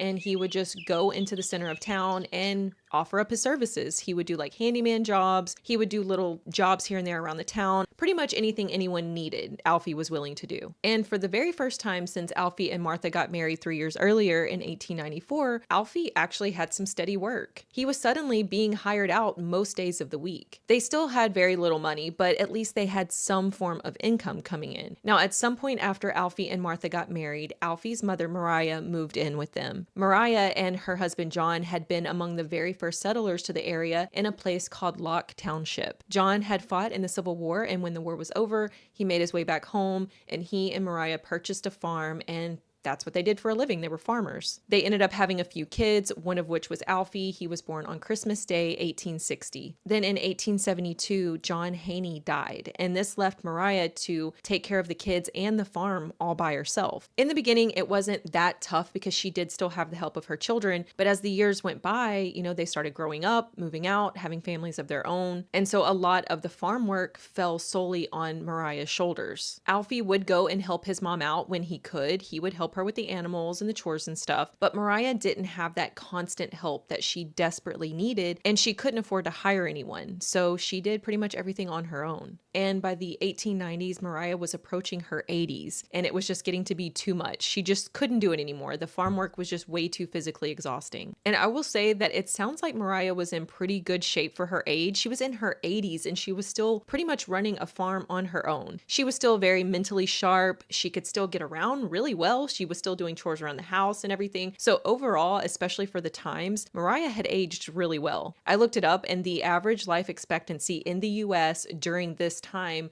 was less than 50 years old. And when this case takes place, Mariah is 85 years old. That would have been such a rarity at the time, which just makes this case even more tragic. Mariah was described as a very small woman. So was Martha. Martha was also very small framed, very thin, but Mariah was said to be even smaller than Martha. So Alfie was just living with these two tiny women. So like I said, Mariah could not keep up the farm work anymore. So sometime after 1894, Alfie, Martha, and Mariah all packed up and they moved to the village of Williamston so that Alfie could look for work. He knew he needed to find a job to support his elderly mother and his new wife. So he figured it would be smart for he and his family to move to a more populated area because it would give him more job opportunities. Williamston wasn't very populated at all. It was a small village, but it was definitely more booming than the area where Mariah's farm was. And so the Haneys packed up, they moved to Williamston, and they started their new life. When they arrived in Williamston, the only house that they could find that they could actually afford was this tiny little 2-bedroom house next to the railroad tracks and the Williamston stave mill. The stave mill produced staves, like the wooden slats that barrels are made of. They're used to build other things as well, but this particular stave mill, that was kind of like their specialty. They made barrels. They also just sold like crates of these wooden staves. And this house that the Haneys move into has been described as essentially being a shack, but they had like a little kitchen, they had a really small living room, and then they had 2 bedrooms. The house was described as being pretty dirty. The officers who worked the case said the Haneys had been living in squalor. So it doesn't sound like it was a very nice place to live. But this was all that the Haneys could afford at the time, so they were just trying to make the best of it. The workers at the Williamston stave mill would see the Haneys going to and from their house. They would see them out in their yard doing their daily chores and stuff. They didn't really speak to them, like they didn't have a close relationship with the Haneys, but when they would see them outside, they would wave. And the people at the mill soon became accustomed to overhearing very loud arguments between Mariah and her daughter-in-law, Martha. Martha and Mariah did not get along at all. Mariah pretty much knew from day one that there was something really off about Martha. And this is something that other people in the village would say as well. They recognized that there was something wrong with Martha. She was suffering from some sort of undiagnosed mental illness. So Martha Haney was born Martha Pierce, and I think she was born in 1868. She was one of 7 children. She had 2 sisters named Esther and Florence, and 4 brothers who were Richard, William, George, and Odie. And Odie was the youngest of the boys, and he actually died at the age of only 13. And Martha's family were farmers, just like most of the people in the area at that time. And in 1884, when Martha was only 16 years old, she married a man named John Woodard. And John was 21 years old when they got married. They went on to have 3 kids together, and we don't know exactly why, but John eventually just ran off and he abandoned Martha. He left her alone to take care of all 3 of the kids by herself. It is thought that John Woodard left Martha when she started exhibiting some concerning behaviors, which we will talk about more in a minute. Now, when Alfie met Martha, those 3 kids were nowhere to be found. Martha was upfront with Alfie when they met. She had told him that she had been married before, she had 3 children, but she never really gave any specifics about where her kids were. In fact, after this case broke, the police questioned Alfie and they were asking him all sorts of questions about Martha, you know, who she was as a person, what was her life like before the 2 of them got together, and Alfie didn't really have any answers. He didn't really know anything about Martha's past, and when she told him that she had been married before and that she had 3 kids, he had just assumed that her kids were in the father's custody, but they weren't. So where were the kids? This question of the whereabouts of the children sent the media into a frenzy after this case broke. Considering what Martha goes on to do, people thought that there was a chance that maybe she had murdered her 3 kids. It was discovered, though, that 2 of the kids, Ernest and Emily, had been given up for adoption, and Ernest ended up with a family in Ohio, and Emily ended up with a family in Pennsylvania. But it was the youngest child, George,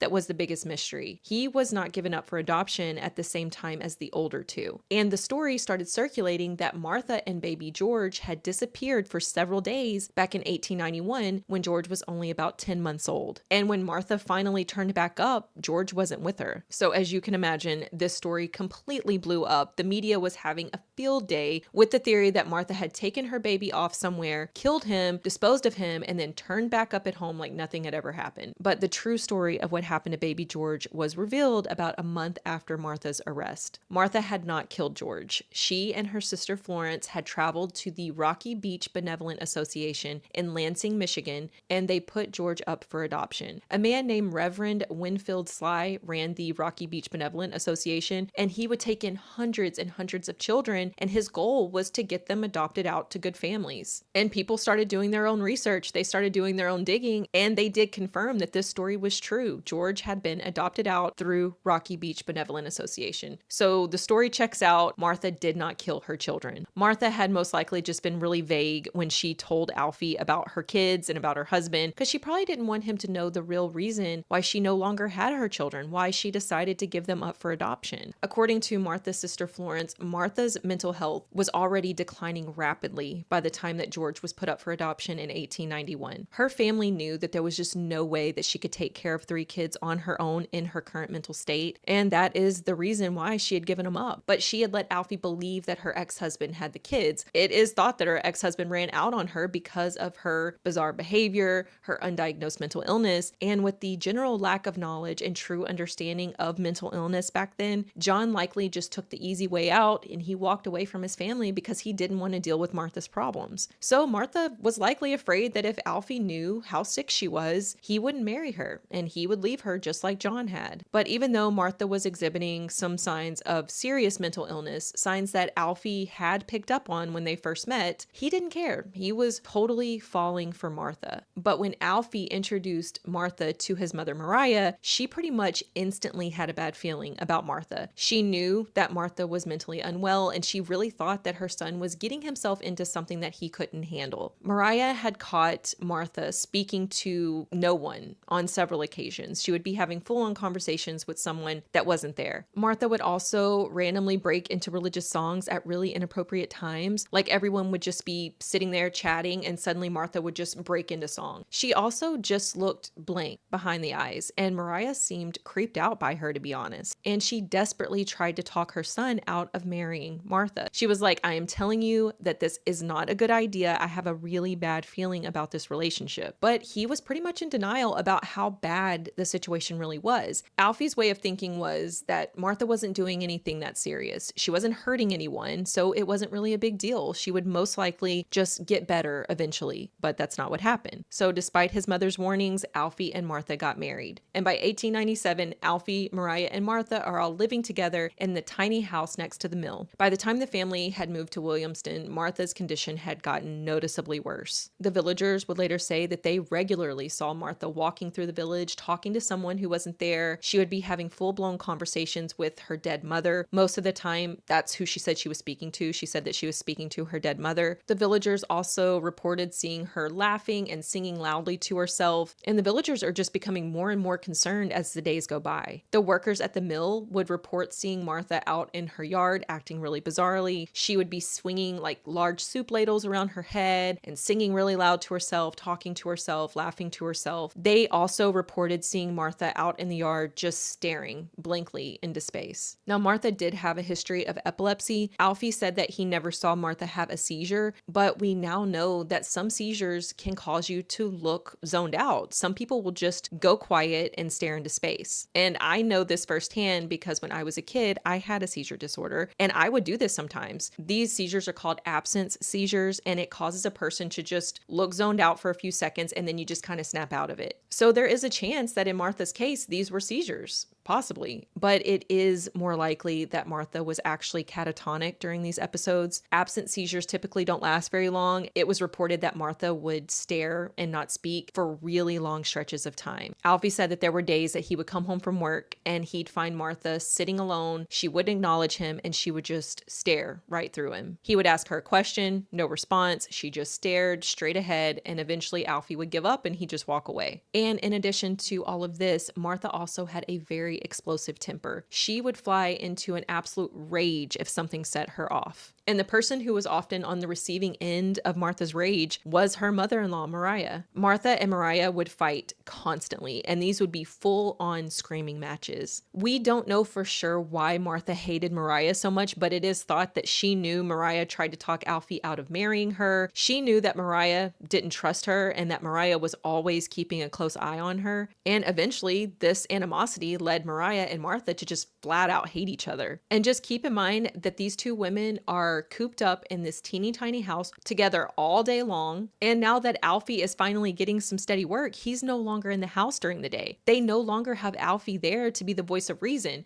to make sure that things don't escalate. So things were starting to get really wild in the Haney house. These fights were getting worse and worse. They were getting louder and louder, and occasionally they actually got physical. Now, Alfie said that he never saw Martha and Mariah just like outright hit each other, like punch each other, but they would shove each other every now and then. But that was it, according to Alfie. That's all he ever saw. Most of the time, they just had these really intense, loud screaming matches. The workers next door at the mill, they got so used to hearing screams coming from the Haney house that they honestly just stopped paying attention to it. It was pretty much an everyday occurrence. But then one day, everything went completely off the rails. So on April 22nd, 1897, the day before the murder, Alfie was doing his usual walk through the busiest part of the village. He was looking for work, and he spots Dr. Frank Shumway. Dr. Shumway was not only the village doctor, but he was also the village health officer, and he was a very highly regarded person in the community. And when Alfie sees Dr. Shumway, he suddenly has a thought. It's become painfully obvious to Alfie that his wife isn't going to miraculously get better. Her mental state has only gotten worse and worse over the 3 years that they've been married. His wife and his mother are constantly fighting, and he just doesn't know what to do. And recently, he's actually started to worry about leaving his 85-year-old mother at home alone with his wife. He's realizing that he is sort of afraid of Martha. He's afraid of what she might do to his mother. So he spots Dr. Shumway walking through the village, and he decides, you know what? Today is the day that I'm going to take action. I'm going to go talk to the doctor, and I'm going to get some advice on how to help my wife with whatever this thing is that's causing this rapid decline of her mental state. So he approaches Dr. Shumway, and he gives him a quick rundown of what's been going on at home. And Dr. Shumway, he knew that Martha needed help. Like I said, the villagers were all very aware of Martha's declining mental health at this point. So Dr. Shumway tells Alfie, don't worry, just bring Martha into my office tomorrow morning for an appointment, and I will see what I can do. So Alfie thanks the doctor, he says goodbye, and he walks away hopeful that he's just taken a step in the right direction, but Martha would never make that appointment because this would be her breaking point. That evening when Alfie arrived home from work, his mother Mariah was in the kitchen making a pot of cabbage for dinner, and Martha was in the backyard. Typically, he would have went straight outside and let her know that he was home and try to get her to come back in. But before he goes outside to get Martha, Alfie took this opportunity to let his mom know that he had made Martha an appointment with Dr. Shumway. And Mariah, she was really happy to hear this because she did want Martha to get some help. Things had gotten so bad in the house, but she was also really afraid of how Martha was going to react to this. The smallest thing would send Martha into a rage. And so Mariah and Alfie, they were basically terrified to tell Martha that she would be going to see the doctor the next morning. But Alfie tells his mom, everything's going to be okay. I'm going to tell her about it tonight at dinner, and it's going to be just fine. So Alfie goes outside, he gets Martha, and the three of them sit down at the table to eat dinner. And they're all just sitting there eating their cabbage. Martha wasn't really eating. She was just staring at her plate. And Alfie says in this really casual, nonchalant way, "Oh, I forgot to mention, Martha, you have an appointment with Dr. Shumway in the morning." Martha looks up from her plate and she says, "There is nothing wrong with me." And Alfie calmly says, "Well, you know what? We're going to let Dr. Shumway decide if there's anything wrong." Things started to get pretty uncomfortable at the table, so Mariah sort of sneaks off to her room. She does not want to be any part of what's about to go down. Martha finally breaks and she starts yelling at Alfie that there's nothing wrong with her. She says that it's all the old woman's fault, the old woman, of course, being his mother, and she's yelling that she wants Mariah out of the house. Eventually, it clicks for Alfie that Martha thinks that his mother had been behind the Dr. Shumway appointment. Martha thought that Mariah had been the one in Alfie's ear telling him, that she's crazy and she needs help. So once Alfie realizes that Martha is blaming his mother for the doctor's appointment, he tells her, "Look, my mom had nothing to do with this. She didn't even know I was going to talk to the doctor. This is not on her. This was all my idea." Alfie then just gets up. He goes into his and Martha's bedroom. He lays down, covers himself up, and closes his eyes in an attempt to fall asleep for the night. I think he thought that if he just went to sleep, Martha would just give up and go to bed. They wouldn't really have time to argue about the appointment. If he went to sleep, that would just be discussion over. She's going. Martha followed Alfie into the bedroom. She stood next to the bed and she just stared at him for what seemed like forever to Alfie. She didn't say anything. She just stared at him as he was attempting to fall asleep. And after several very awkward, unnerving minutes, Martha finally turns around and she leaves the room and she goes into the living room and she lays down on the hard wooden floor. She knew that she had to somehow convince Alfie that she did not need to see the doctor. She needed to convince him that things weren't as bad as they actually were, and at the very least, she needed to delay this doctor's appointment somehow. Martha likely knew that if she went to the doctor, he was going to evaluate her and she would be sent to a psychiatric hospital, and she was probably pretty scared. So the next morning, Alfie woke up at about 6:30 and Martha wasn't in the bed with him, but this wasn't really uncommon. She would sleep out in the living room most nights, and so he wasn't surprised when he didn't see her. He quickly gets dressed for the day and then he walks out into the main part of the house, and he's actually surprised that Martha's already up and she's, messing around in the kitchen. Alfie walks over to Martha and she has her back to him and he says, "Hey, don't forget, we are going to the doctor this morning. You need to go ahead and get yourself ready." Martha turns around and she looks at Alfie and she has a smile on her face. It's more of a grin. It wasn't like a huge smile, but Alfie hadn't seen Martha smile in so long. He actually later described their house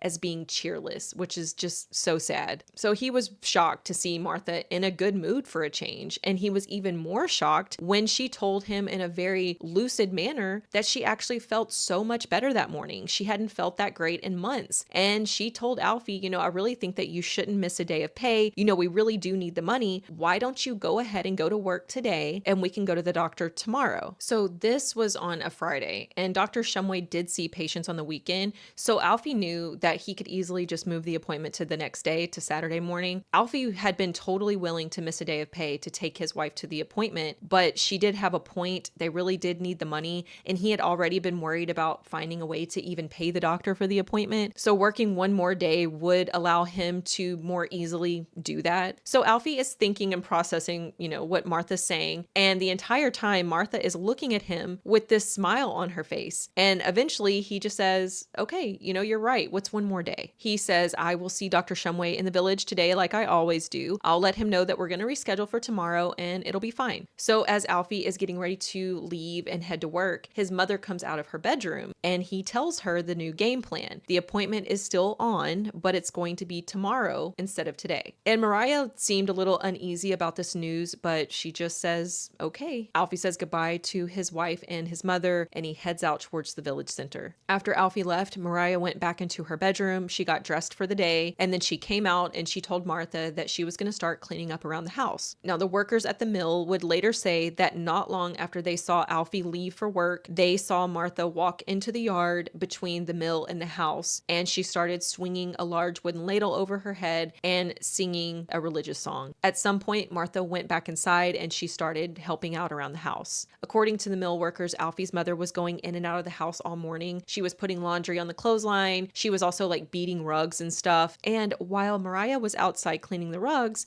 she heard banging noises coming from inside of the house. And when she goes inside, she finds Martha standing in front of the living room wall, and she's just very intently staring at something. And as Mariah is getting closer and closer to the wall, she can see that the thing that Martha is staring at is a photo of 3 young children inside of a picture frame. Mariah had never met Martha's kids, but she did know that she had 3 kids from her previous marriage, and she knew that these had to be Martha's children. But there was one issue. The frame that the photo was in actually belonged to Mariah. Just that morning, that frame had held a photo of Mariah's dead husband, John. Martha had taken the photo of John out of the frame and put in a photo of her 3 children. And the banging sounds were from Martha hanging that frame on the wall. That frame hadn't been there before. And this absolutely enraged Mariah. She was probably feeling very disrespected by Martha, and I am assuming that this frame with John's photo was probably one of Mariah's only valuable possessions. This was probably one of the only mementos that she had of her dead husband. Mariah got really angry and she actually took a swing at Martha, and she ended up hitting her on her back. Now keep in mind that Mariah is a bite-sized 85-year-old woman, but it did piss Martha off enough that she shoved Mariah so hard that she stumbled backwards and she almost fell to the ground. And after this, just a full-blown screaming match ensued. The mill workers said that they could hear arguing that started getting louder and louder over a pretty short period of time. They also reported seeing Martha Haney storm out of the house, and she paced around the yard for a few minutes, and then she went to walk back inside the house. But when she tried to go back in, Mariah had locked her out. Mariah was probably fearing for her life at that point, and so when Martha walked out of the house, house, Mariah locked the door behind her. And oh my God, did this send Martha into a rage. She's screaming at Mariah to open the door and let her in. She's pounding on the door over and over again, but Mariah wasn't about to let her back in. The workers watched as Martha went around the house and started searching for something. They didn't know what she was searching for, but she was obviously frantically looking for something. Meanwhile, in the house, Mariah has taken the frame off the wall. She removed the photo of the 3 kids, tossed it on the ground, and then she walked into her bedroom to put the frame up and away from Martha. But as she is doing this, Martha started hacking away at the front door with an axe. That was the thing that Martha had been frantically searching for. It was an axe. Mariah went towards the front of the house to see what was going on, and she looked out the window and she could see that Martha now has an axe. She knew that Martha was coming for her. Martha managed to hack away at the door enough to knock it halfway off the hinges. She walked inside, still holding the axe, and she finds her mother-in-law cowering in a corner near the door. Mariah did try to scream for help, but by this point, the mill workers had kind of went about their day. They weren't really paying any attention to the house. Some of them later said that they kind of lost interest in the fight when they saw Martha searching for something in the yard. They just kind of stopped paying attention. So like I said, Martha is now in the house with the axe, and Mariah is on the ground, sort of balled up, trying to protect herself with her arms. Martha swings the axe and she catches Mariah with the blunt end right across the face, and immediately there is blood everywhere. It's flowing all down one side of Mariah's face. Mariah had fallen backwards on the floor and she was trying her best to sort of wriggle away, but she was already losing consciousness. Martha again hits her with the blunt side of the axe across the cheek, and this time Mariah completely lost consciousness. But she still wasn't dead. Mariah had blacked out, but Martha could see that she was still breathing. So Martha takes a different tactic. She drops the axe and then she starts stomping up and down on Mariah's body as hard as she can over and over. And she broke so many of Mariah's bones in the process. Her ribs were breaking during this whole thing, but Martha just continued to stomp Mariah's body into a bloody mess. And even after all of this, Mariah is still not dead. She's still holding on. So again, she picks up the axe, she swings, and she ends up taking off a chunk of Mariah's scalp. She swings again and she cuts right through Mariah's throat, and then one last swing completely decapitated her. But Martha wasn't done. She had a plan to get Alfie back for taking his mother's side and trying to force her to go to the doctor, so she picks up Mariah's severed head and places it on a dinner plate right in the center of the kitchen table. She then adds a knife and fork to either side of Mariah's head, and then just to be sure that Alfie will see his dead mother's face, she rotates the plate so that Mariah's head is facing Alfie's usual place at the dinner table. And then she starts trying to figure out how to get rid of the rest of the body, and she decides that burning it would be the best option. But she knows that she can't take the body outside to burn it because the workers at the mill would see her. So she decides to just set Mariah's body on fire right there in the kitchen. She grabs a kerosene lamp from the living room and she douses Mariah's body with kerosene. Then she grabs a hot metal pan from the kitchen that has some like old burnt potatoes in it. She dumps out the potatoes and then she adds some hot coals from the stove and she puts the pan between Mariah's legs, and the body slowly started to smolder. Then she looked down and she realizes that she is absolutely soaked in blood. So she takes off her dress and she tosses that on top of Mariah's body. She then goes outside and hides the axe under some stairs in the back of the house, and then she goes back inside and she's realizing that the house is starting to fill with smoke. It wasn't unbearable just yet, but it was starting to get pretty thick. Martha slips out the back door into the backyard in order to escape the smoke. But who does she see making his way up the street? Alfie. It was now around noon and Alfie was home for his lunch break. And not only did he not notice Martha standing outside in the yard dressed only in her Princess Union suit, but he also didn't notice the smoke starting to seep out of the cracks of the house. Alfie had a very distinctive walk. He always walked with his hands behind his back and he always looked down while he was walking. So he wasn't paying any attention. He wasn't even looking up. He was probably just thinking that he was going to come home and have this nice little break with his wife and his mother. And remember, when he left for work that morning, Martha was all smiles and she was actually in a good mood for once. So he had absolutely no idea that he was about to walk into this horror scene. So Martha sees Alfie walking up the street and she starts to panic. She doesn't know what to do. So she walks back into the house and she hides in Mariah's bedroom. Alfie finally reaches his house, and as soon as he does, he's hit with the most horrendous smell. It's a smell that he had never experienced before. It's just absolutely atrocious. And not only that, but now he's noticing that there's smoke seeping out of the cracks of the front windows. And when he gets closer to the front door, he can see that it's been pretty much obliterated by something. He doesn't know what the hell is going on, but he knows that he needs to make sure that his family's okay. And so he cautiously peeks his head inside of the house, and he's squinting, to see through all of the smoke, and he's,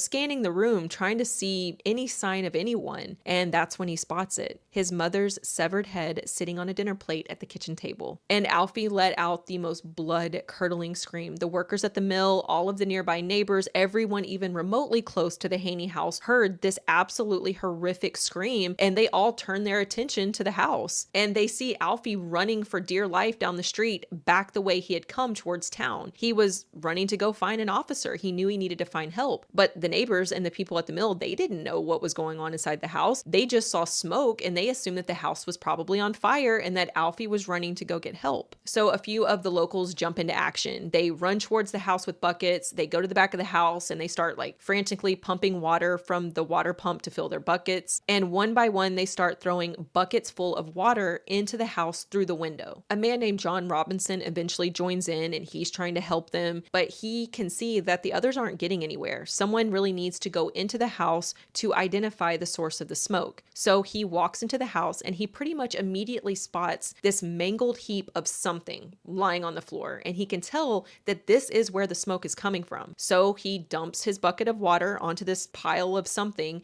He runs back outside, refills his bucket, pours more water on the pile. He repeated this a few more times until he was confident that he had put it out. And now he's trying to figure out what the hell he's looking at. So he starts sort of glancing around the house, and that's when he spots Mariah's severed head on a bloody plate in the middle of the kitchen table. Then he looks back down to take a closer look at this mass on the ground, and he can see human hands. Someone had obviously been brutally murdered in this house, and he just wanted to get out as fast as he could. But just as he was going to leave, a bedroom door suddenly opened, and Martha Haney comes walking out, and the two of them kind of startle each other. Then Martha just calmly walks over to the potatoes, the ones that had been in that pan. She just starts shifting them around, repositioning them. Then she walks back into the bedroom. She throws on a dress. Then she walks back out and she sits on the couch for a minute. Then she suddenly sits up and she starts peeling the wallpaper off of the walls. John Robinson is just standing there, I'm assuming mouth agape, in total shock and disbelief. So while Martha was busy peeling the paper off of the walls, John Robinson slowly just backed out of the house to go call for help. Then Martha calmly walks out the back door and she started digging a hole in the yard with her bare hands. Now, by this point, several people had gathered in front of the house. All the smoke had alerted a lot of the people in the village. Alfie had managed to quickly track down a local deputy when he ran into town. The deputy's name was J.W. LaRanger, and he told them what he had seen back at the house. So he and Deputy LaRanger had hopped into a carriage and they made their way to the Haney house. And they were coming down Elevator Street, the street where the house was located, just as John Robinson was running out for help. Robinson spots Deputy LaRanger's carriage and he starts motioning him to come look in the backyard. Go look at what's going on in the backyard. So LaRanger jumps out of the carriage and he runs into the backyard, and there he finds Martha Haney frantically digging a hole with her bare hands. Deputy LaRanger approaches Martha and he says, "What happened?" And she very calmly said, "I killed my mother-in-law. She's inside the house." Martha was taken into custody while they tried to figure out exactly what happened. The Ingham County Sheriff was called in to help with the investigation. His name was J.J. Raley. A coroner's inquest was conducted. A coroner's inquest back then involved rounding up 6 local good and lawful men, and these men would have to go into the Haney's house, literally visit the crime scene as is, body on the ground, head on the platter, and they were to determine if a murder had actually been committed, and if so, was it likely that Martha Haney was the murderer. And in this case, because this was such a gruesome crime scene that no one had ever experienced before, and because of the horrendous smell, the sheriff had to make sure that whoever they chose to be a part of the inquest had a strong stomach. Of course, they declared that this was a homicide and that Martha Haney was the one responsible, and so Martha was formally arrested. She had to be given morphine on several occasions during her time in the county jail just to calm her down. She would sometimes try to harm herself. On one occasion, she started bashing her head into the side of the prison wall. Martha's brother Richard lived in a totally different area of Michigan, but news had traveled, and when he heard everything, he went to go visit her in prison, but she didn't even recognize him. She had no clue who he was. While Richard was visiting Martha, she started singing a song to herself that she had made up. The lyrics to the song were, "Oh, I can't go to heaven, to hell I must go. Murderers don't go to heaven, and that is where I'm bound to go." During my research, I read a book about this case, and it was actually written by Sheriff J.J. Raley's great-great-grandson, and the book is titled To Hell I Must Go, and he got that title from Martha's song. It was obvious that Martha was very mentally ill, so she was evaluated by a few doctors, one of which was Dr. Shumway, the same doctor that she was supposed to go see the morning of the murder. And when they questioned Martha about the murder, they asked her,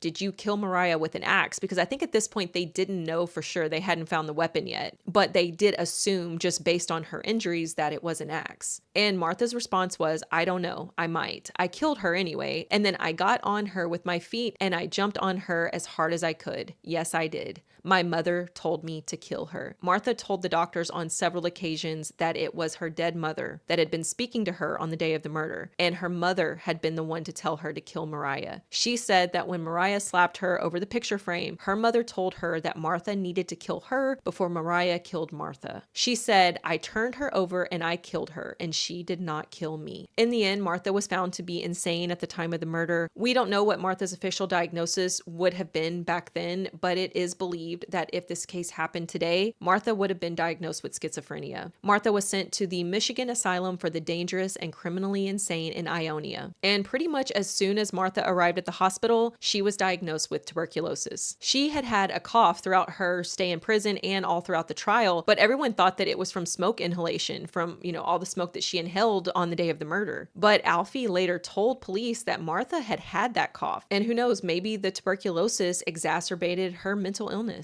Martha Haney ended up dying from tuberculosis just 17 months after the murder. She spent her final days in the Michigan Asylum for the Dangerous and Criminally Insane. And it's thought that Martha's mother, Susan Pierce, may have died in the same hospital. Susan's death record shows that she died in Ionia, which is where the hospital is located. Ionia isn't anywhere near where Martha's family lived, and there's nothing else really in Ionia at the time. It was really just this hospital. So it is believed that Martha's mother may have been committed to the same institution for an unknown mental illness. Alfie managed to get his life back on track, and 3 years after the murder, he met a woman named Alice Cornell. The two of them started dating, and Alfie ended up secretly moving in with Alice, and this would have been really scandalous back then, and apparently it was also illegal since the two of them weren't married. Some of the neighbors figured out that Alfie was living with Alice and they weren't married, and they reported them to the police, and the two of them were actually arrested and prosecuted for lewd and lascivious cohabitation. They were given actual jail time for living together out of wedlock. Alfie pled guilty and he served 10 months in prison, and Alice also pled guilty and served 8 months in prison. After they both served their prison sentences, they actually did end up getting married, and they lived happily together until Alice died in 1910. And sadly, Alfie spent the rest of his life alone and living in the streets. He died of a stroke at the age of 76.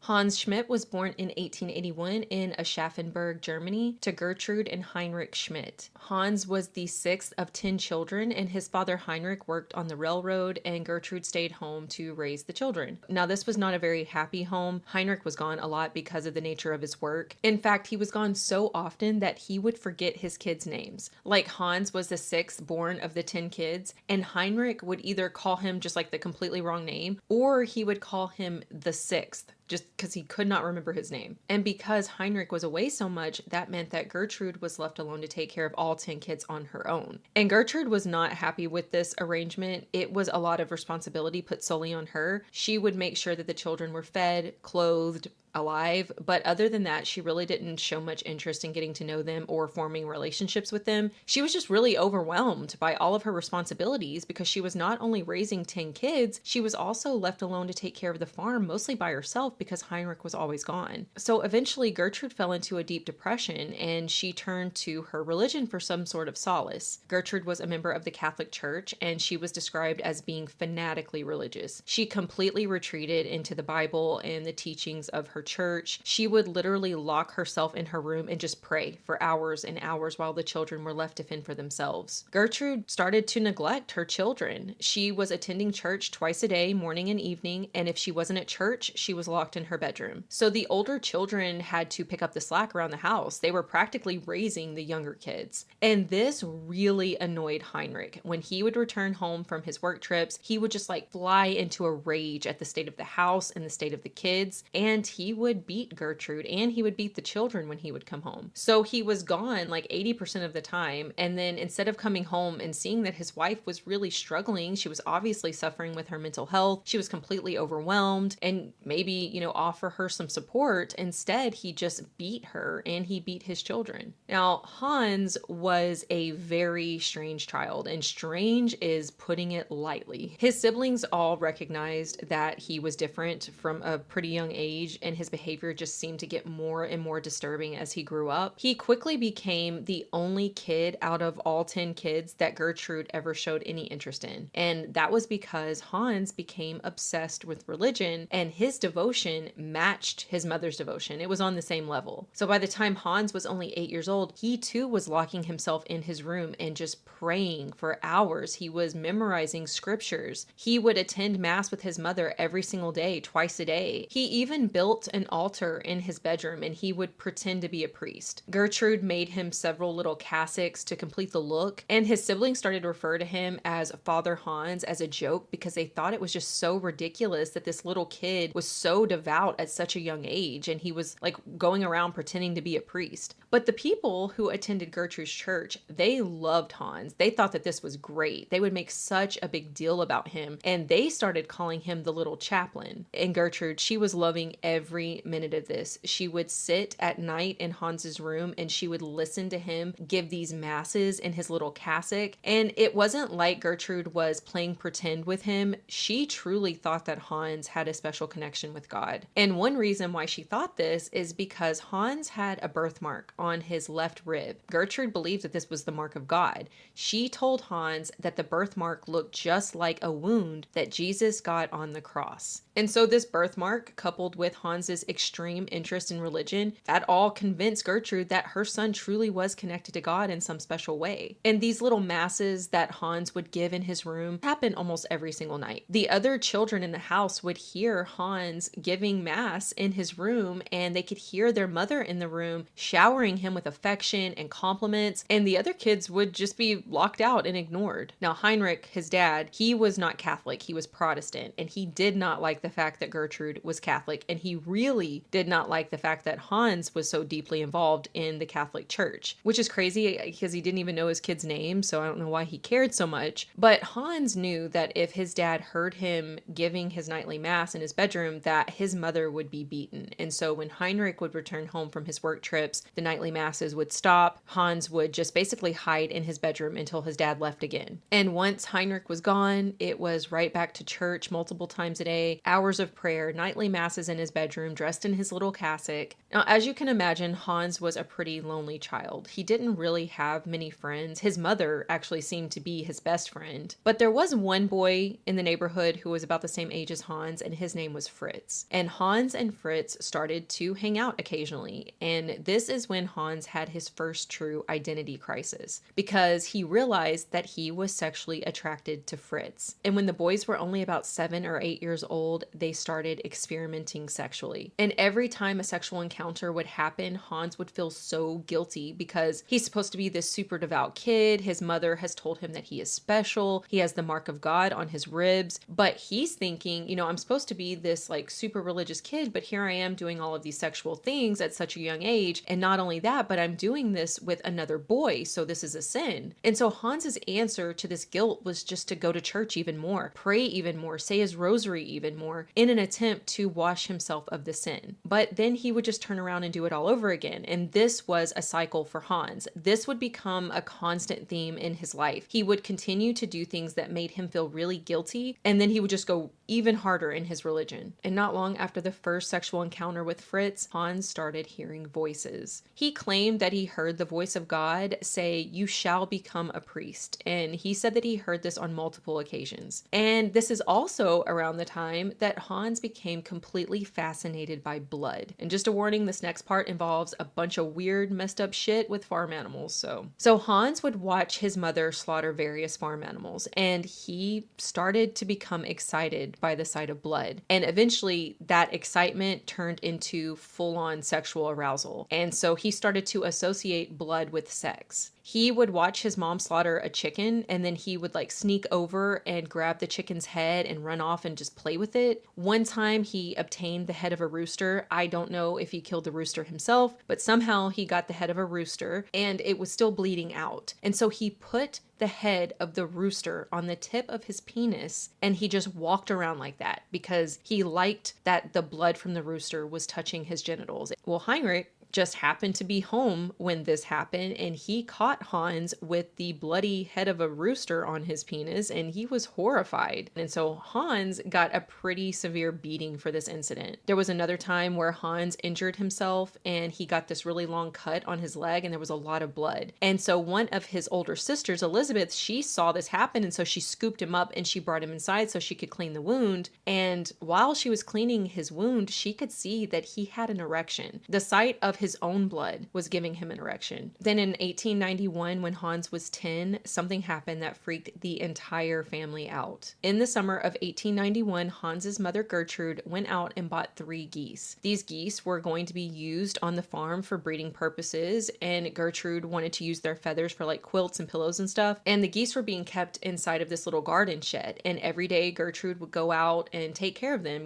feed them, make sure they were happy and healthy. And then one morning she went out to the shed to go check on the geese, and 2 of the 3 were missing. So Gertrude started looking around the shed to see, could they have escaped somehow, but she couldn't find like any cracks, no way for them to get out, no windows were open or anything. And so she came to the conclusion that someone must have let them out on purpose, or maybe they were stolen. So she went around and she asked all of the kids about it, but no one knew anything. Then later that afternoon, Heinrich was outside and he was patching a portion of their fence, and he saw a kid emerge from the nearby woods, and he realized that that was his kid, that was Hans. And so Heinrich yelled out to Hans, like, "What are you doing in the woods?" Something to that effect. The sound of his father yelling to him, it startled Hans, and he sort of jumped, and when he jumped, he dropped something on the ground, and then he just turned around and ran. Heinrich was pretty confused by this reaction, but he didn't think too much of it. Hans was so strange anyways. So he finished up what he was doing, and then he walked over to where he had seen Hans drop that object on the ground, and he realized that what Hans had dropped was the bloody head of one of the missing geese. And Heinrich could see that there was a trail of blood leading from the goose head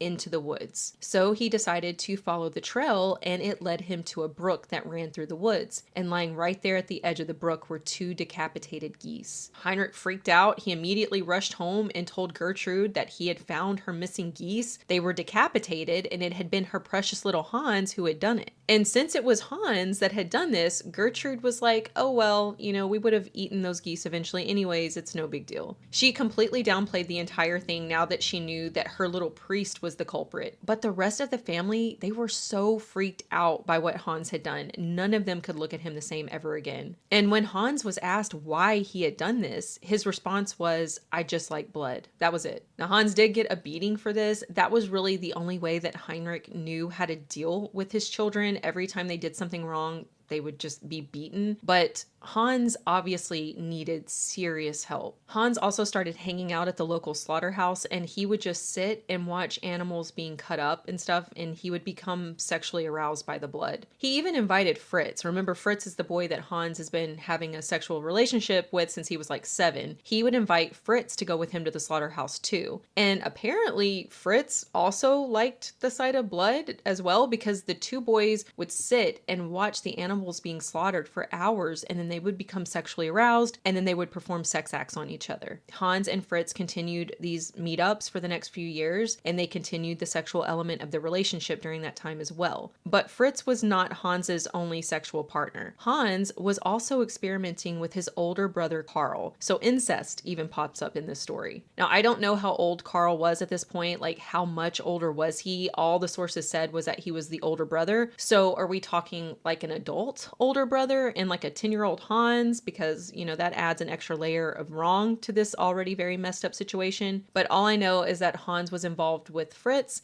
and his older brother Carl. And over the years, the family would just continue to find random body parts of various animals. They would find parts of like rabbits, chickens, squirrels. They would find them just scattered all over the farm. Some body parts were found down in their cellar, and they all knew that it was Hans. He was deeply disturbed, but he was also trying to keep up his reputation around town as this very devout kid who was destined to become a priest. And then when Hans turned 14, his mother enrolled him into a private Catholic school. And this school was just another step in the direction of the priesthood for Hans. And Hans really excelled academically. He learned to speak Latin fluently. He also learned to play the violin. And Hans's teachers have said that he was a genius. He was extremely intelligent and he could pick up on things very quickly. But he was still very much an outsider. He didn't really make any friends. And the other kids, they all thought that Hans was really strange. He was always doing really odd things. They would see Hans wandering around outside at night, just walking aimlessly,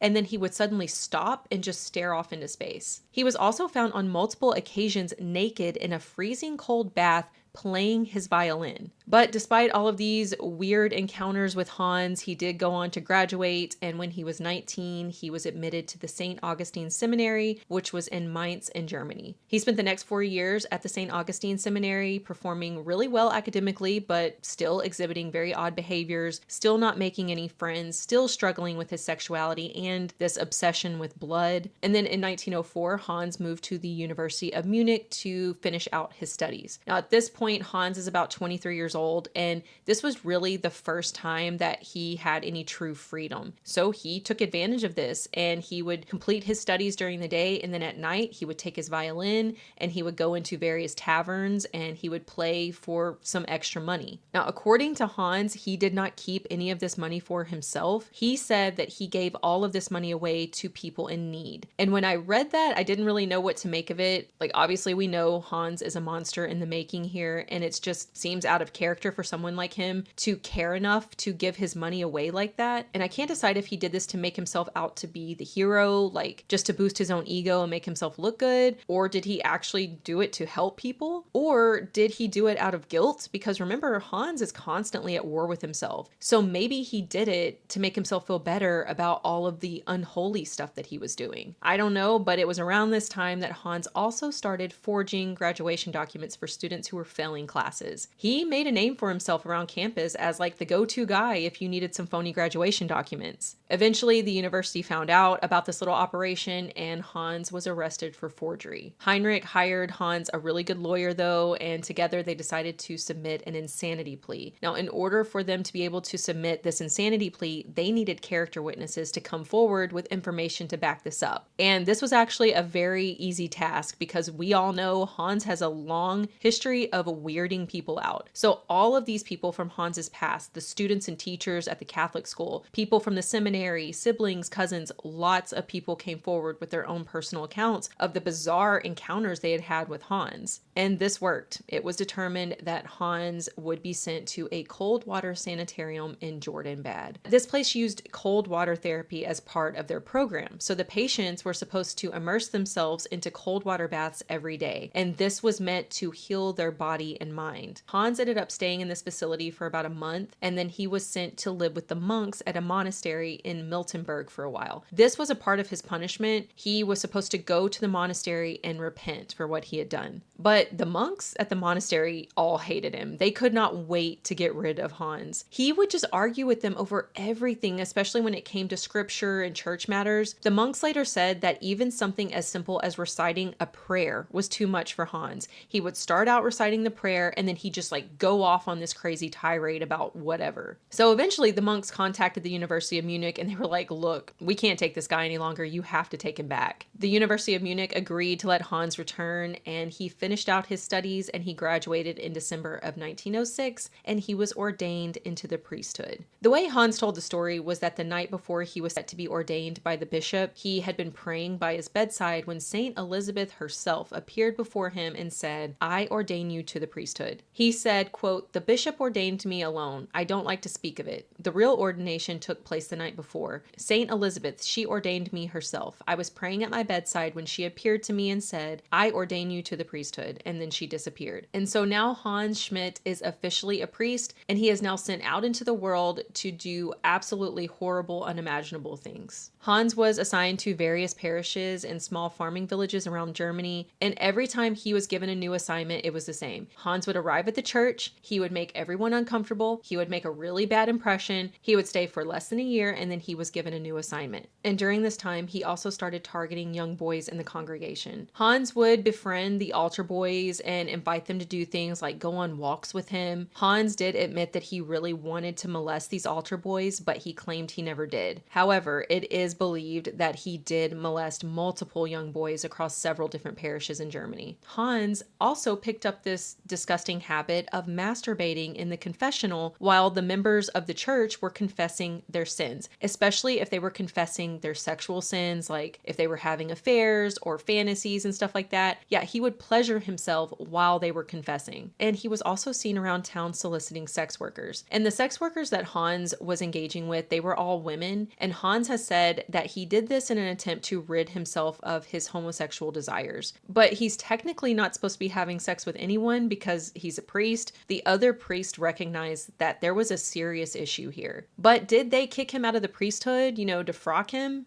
No. They would just give him a new assignment in a different parish. He would become a problem at a church and then they would just ship him off to another. Hans even broke down and confessed to other priests that he was having sexual desires towards young boys in the church, but nothing happened. He was also caught stealing donations from the church, but still nothing was done. The thing that finally caused the church to take some action was Hans's performance during his sermons. He was described as acting like a lunatic on the pulpit. And apparently there is a particular way you're supposed to hold the host during communion, and Hans was holding it wrong. I'm not Catholic, so this is just what I read, so you guys will have to correct me in the comments. But apparently there is a certain way that you're supposed to hold the host. One of the priests familiar with Father Hans said, "The greatest mistake he made was in the use of his fingers. According to the rubrics of saying Mass, the priest, after the host has been consecrated, must use only the thumb and index finger of each hand, and no other parts of the hand must touch the host until the host is consumed at communion. But Father Schmidt did not always use his fingers in that way. He used the second finger and the thumb." So this was the thing that finally got Hans reported to the superiors. Not Hans's own admission that he was having sexual fantasies about altar boys and likely already molesting them. Not the trips to the sex workers at night and not stealing church funds.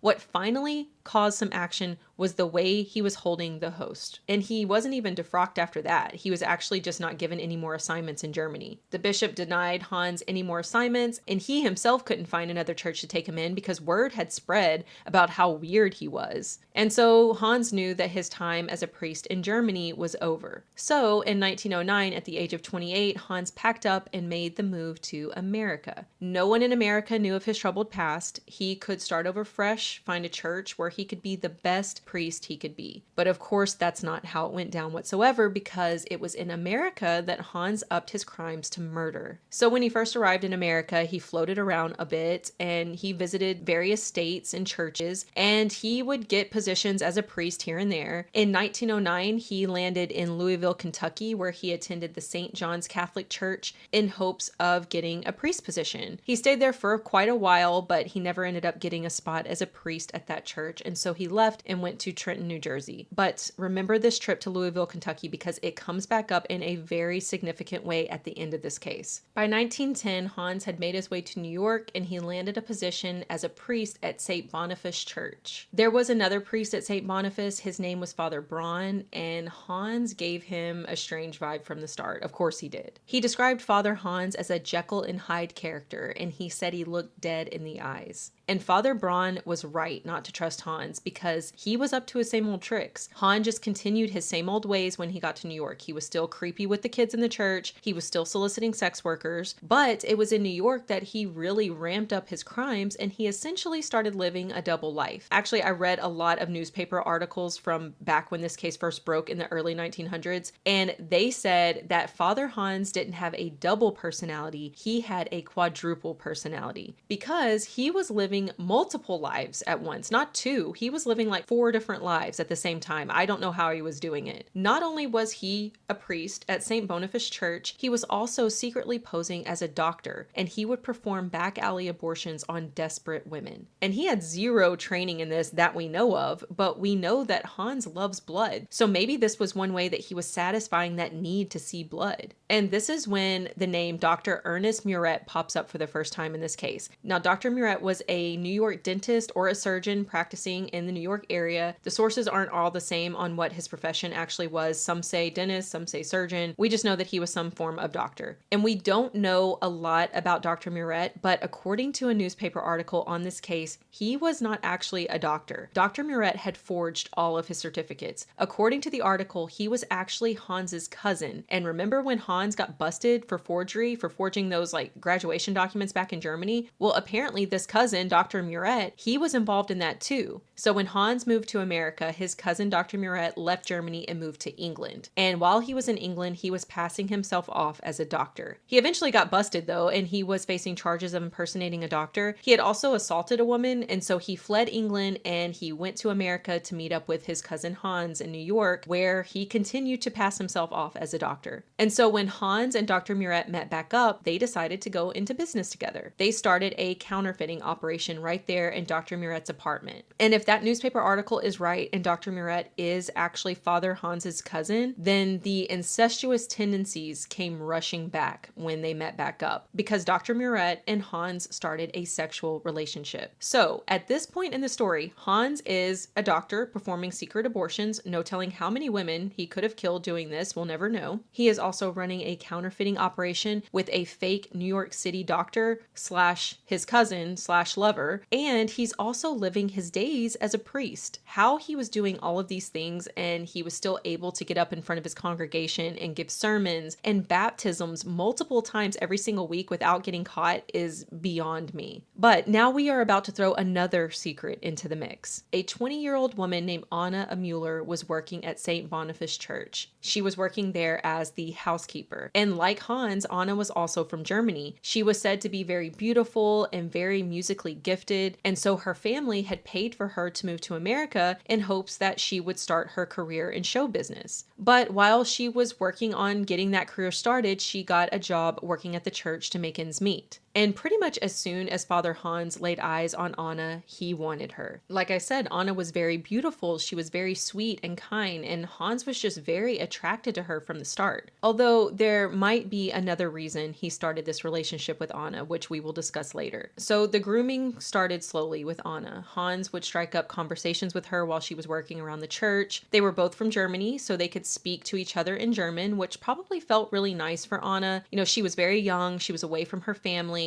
and being able to speak to another person in German probably made her feel at home and safe. The conversation started out innocent, but eventually Hans became very flirtatious, and soon enough he was just coming out and asking Anna to have sex with him. And this was probably so confusing to Anna because this was a priest coming on to her, and she knew what he was doing was wrong and she didn't want any part of it. And so Anna would turn Hans down. She would reject his advances. But then Hans pulled that same old trick that we've seen so many cult leaders pull. He told Anna that God had appeared to him and told him that he needed to love Anna. They were supposed to be together. And unfortunately, this worked, and Hans successfully manipulated Anna into entering into a relationship with him. But this relationship had to be secret, of course. The members of the clergy and the congregation couldn't find out about it. And so Hans and Anna would meet up in various locations around the church to have sex. They would meet up in Hans's room at night for sex. Sometimes they would meet up in the park to have sex. Hans would even bring Anna into the sanctuary of the church, and they would have sex right there on the altar. Now, Anna didn't feel comfortable with the sneaking around, and she didn't want to do this indefinitely. She wanted to settle down with Hans and start a family. And so Hans would tell her that he planned to leave the priesthood so they could finally be married and they could make their relationship public. But I don't think that Hans ever actually had any intentions of leaving the priesthood. So things continue like this for a while. They continue to sneak around and they're having this secret affair. And then in 1912, Hans decided to move churches.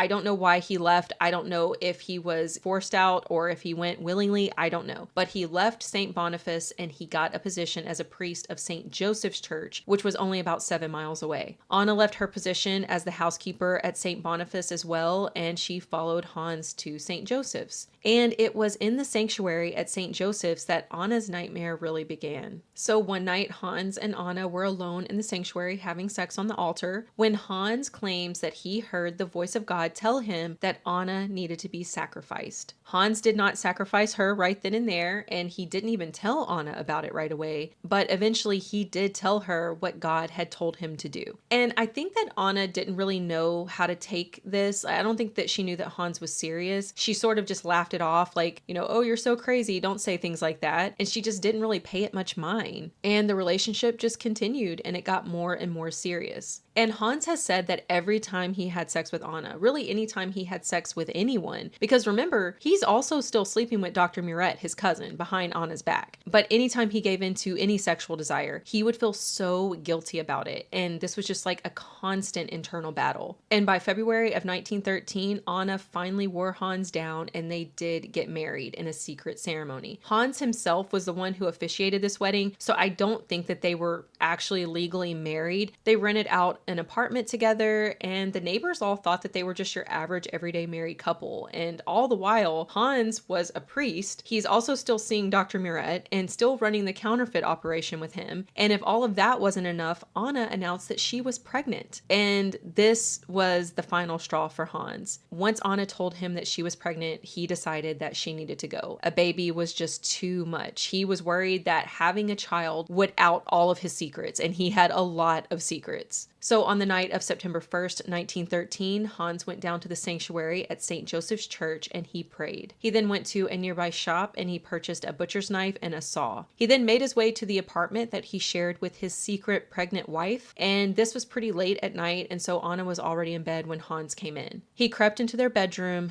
grabbed Anna, pulled out the butcher's knife, and then he told Anna that he was going to carry out the sacrifice. And before Anna could fight back or try to get away, Hans slit her throat. And of course, this is Hans, so he became excited by the sight of Anna's blood. He then took off his clothes and Anna's clothes and he sexually assaulted her dead body. He also drank some of Anna's blood. He then moved Anna's body to the bathtub and cut her into several pieces. And now he had to figure out how to get the pieces of Anna's body out of the apartment without being noticed. So he went out and he bought some heavy paper, like butcher's paper, and he grabbed several stones from an empty lot nearby. He then went back to the apartment, wrapped up the pieces of Anna's body in the paper, and he added the stones in to help weigh the package down. He then stuffed the now wrapped body parts inside of random items around the house. He used a pillowcase, he used a bed sheet, he even wrapped some of her body parts in her own lingerie. He washed off Anna's head, wrapped it up in paper, tied it up to look like a package, and one by one, starting with the head, he took each of the body parts and boarded a ferry. And once the ferry would make it out into the middle of the Hudson River, Hans would make sure that no one was looking, and then he would throw the packages into the river. He did this multiple times over the course of the night until all of Anna was gone. He then went back to the apartment to clean up as best as he could. But by this time, the sun was coming up, and Hans knew that he needed to get back to St. Joseph's before anyone got suspicious. So he finished up cleaning as best as he could, he changed his clothes, and he headed back to the church like nothing ever happened. And literally just a few hours after he had disposed of Anna's body, he was giving mass in front of his congregation. But unfortunately for Father Hans, a few days after the murder, Anna's body parts started popping up in various locations around the Hudson River. Police soon realized that all of the body parts belonged to the same person, and an investigation was started. And one of the first things that caught the detectives' eyes was that the killer had wrapped one of the body parts in a pillowcase. And this was not your average ordinary pillowcase. This looked like a high-quality, custom-made linen pillowcase. These were not mass-produced. And this pillowcase had the letter A embroidered on it. So the detectives managed to locate the shop where these specific pillowcases were sold. This shop hadn't sold very many, and thankfully, the owners kept really good records, and they could give detectives the address of the person who had bought the pillowcase. And of course, that address led them right to the apartment of Anna Müller and Hans Schmidt. So the detectives knocked on the door, but there was no answer. So they went down and spoke to the landlord. The landlord told them that this was a young married couple that had recently rented out the apartment. And after the landlord heard what the detectives had to say, that Anna could potentially be dead, he agreed to let them inside the apartment. And as soon as they walked in, they could tell something horrible had taken place in that apartment. First of all, there was blood everywhere. Hans had attempted to clean up the crime scene, but he had not done a very good job. He left blood splattered on the walls, on the floors. He left cleaning supplies out as well. So it was obvious to the detectives that the killer had been interrupted while he was trying to clean up the crime scene. They also found the murder weapon, which was the butcher knife, and the saw that Hans had used to dismember Anna's body. They also found letters between Anna and Hans where they mentioned their affair, and they mentioned St. Boniface Church, and they mentioned St. Joseph's Church. And then they spotted a pillowcase that matched the one they found the body parts in, and it had the embroidered A and everything. So they were pretty sure that they knew who their victim was. So detectives started working on that information that they found in those letters, and they went down to St. Joseph's Church. They knew that this is where they would find Hans Schmidt. It was right there in the letters. So the detectives, along with another parish priest named Father Quinn, brought Father Hans into the church office for questioning. Now, at first, he completely denied everything. He even denied that he knew who Anna was, which they knew was a lie. And after about an hour of questioning, Hans finally confessed. He said, "I killed her, and I killed her because I loved her." And then he proceeded to give a full confession. Hans was taken into custody and charged with first-degree murder. He entered a plea of not guilty by reason of insanity, and his lawyers argued that he had a long history of odd behavior, and he also had a long family history of mental health issues. More than 60 members of his extended family had suffered from some form of mental illness, and some of them had even taken their own lives. They also argued that he had a history of delusions and hearing voices. And so as far as the defense was concerned, Hans was not responsible for the murder because he had been insane at the time. But the prosecution argued that Hans had known exactly what he was doing. He had tried his best to cover up his crimes. It also came out that Hans had taken out a life insurance policy on Anna without her knowledge, and he was the sole beneficiary. So earlier when I told you that there might have been another reason why he pushed so hard for the relationship with Anna, this is why. Did he get with Anna knowing that he could make some quick cash by killing her and cashing in on a policy?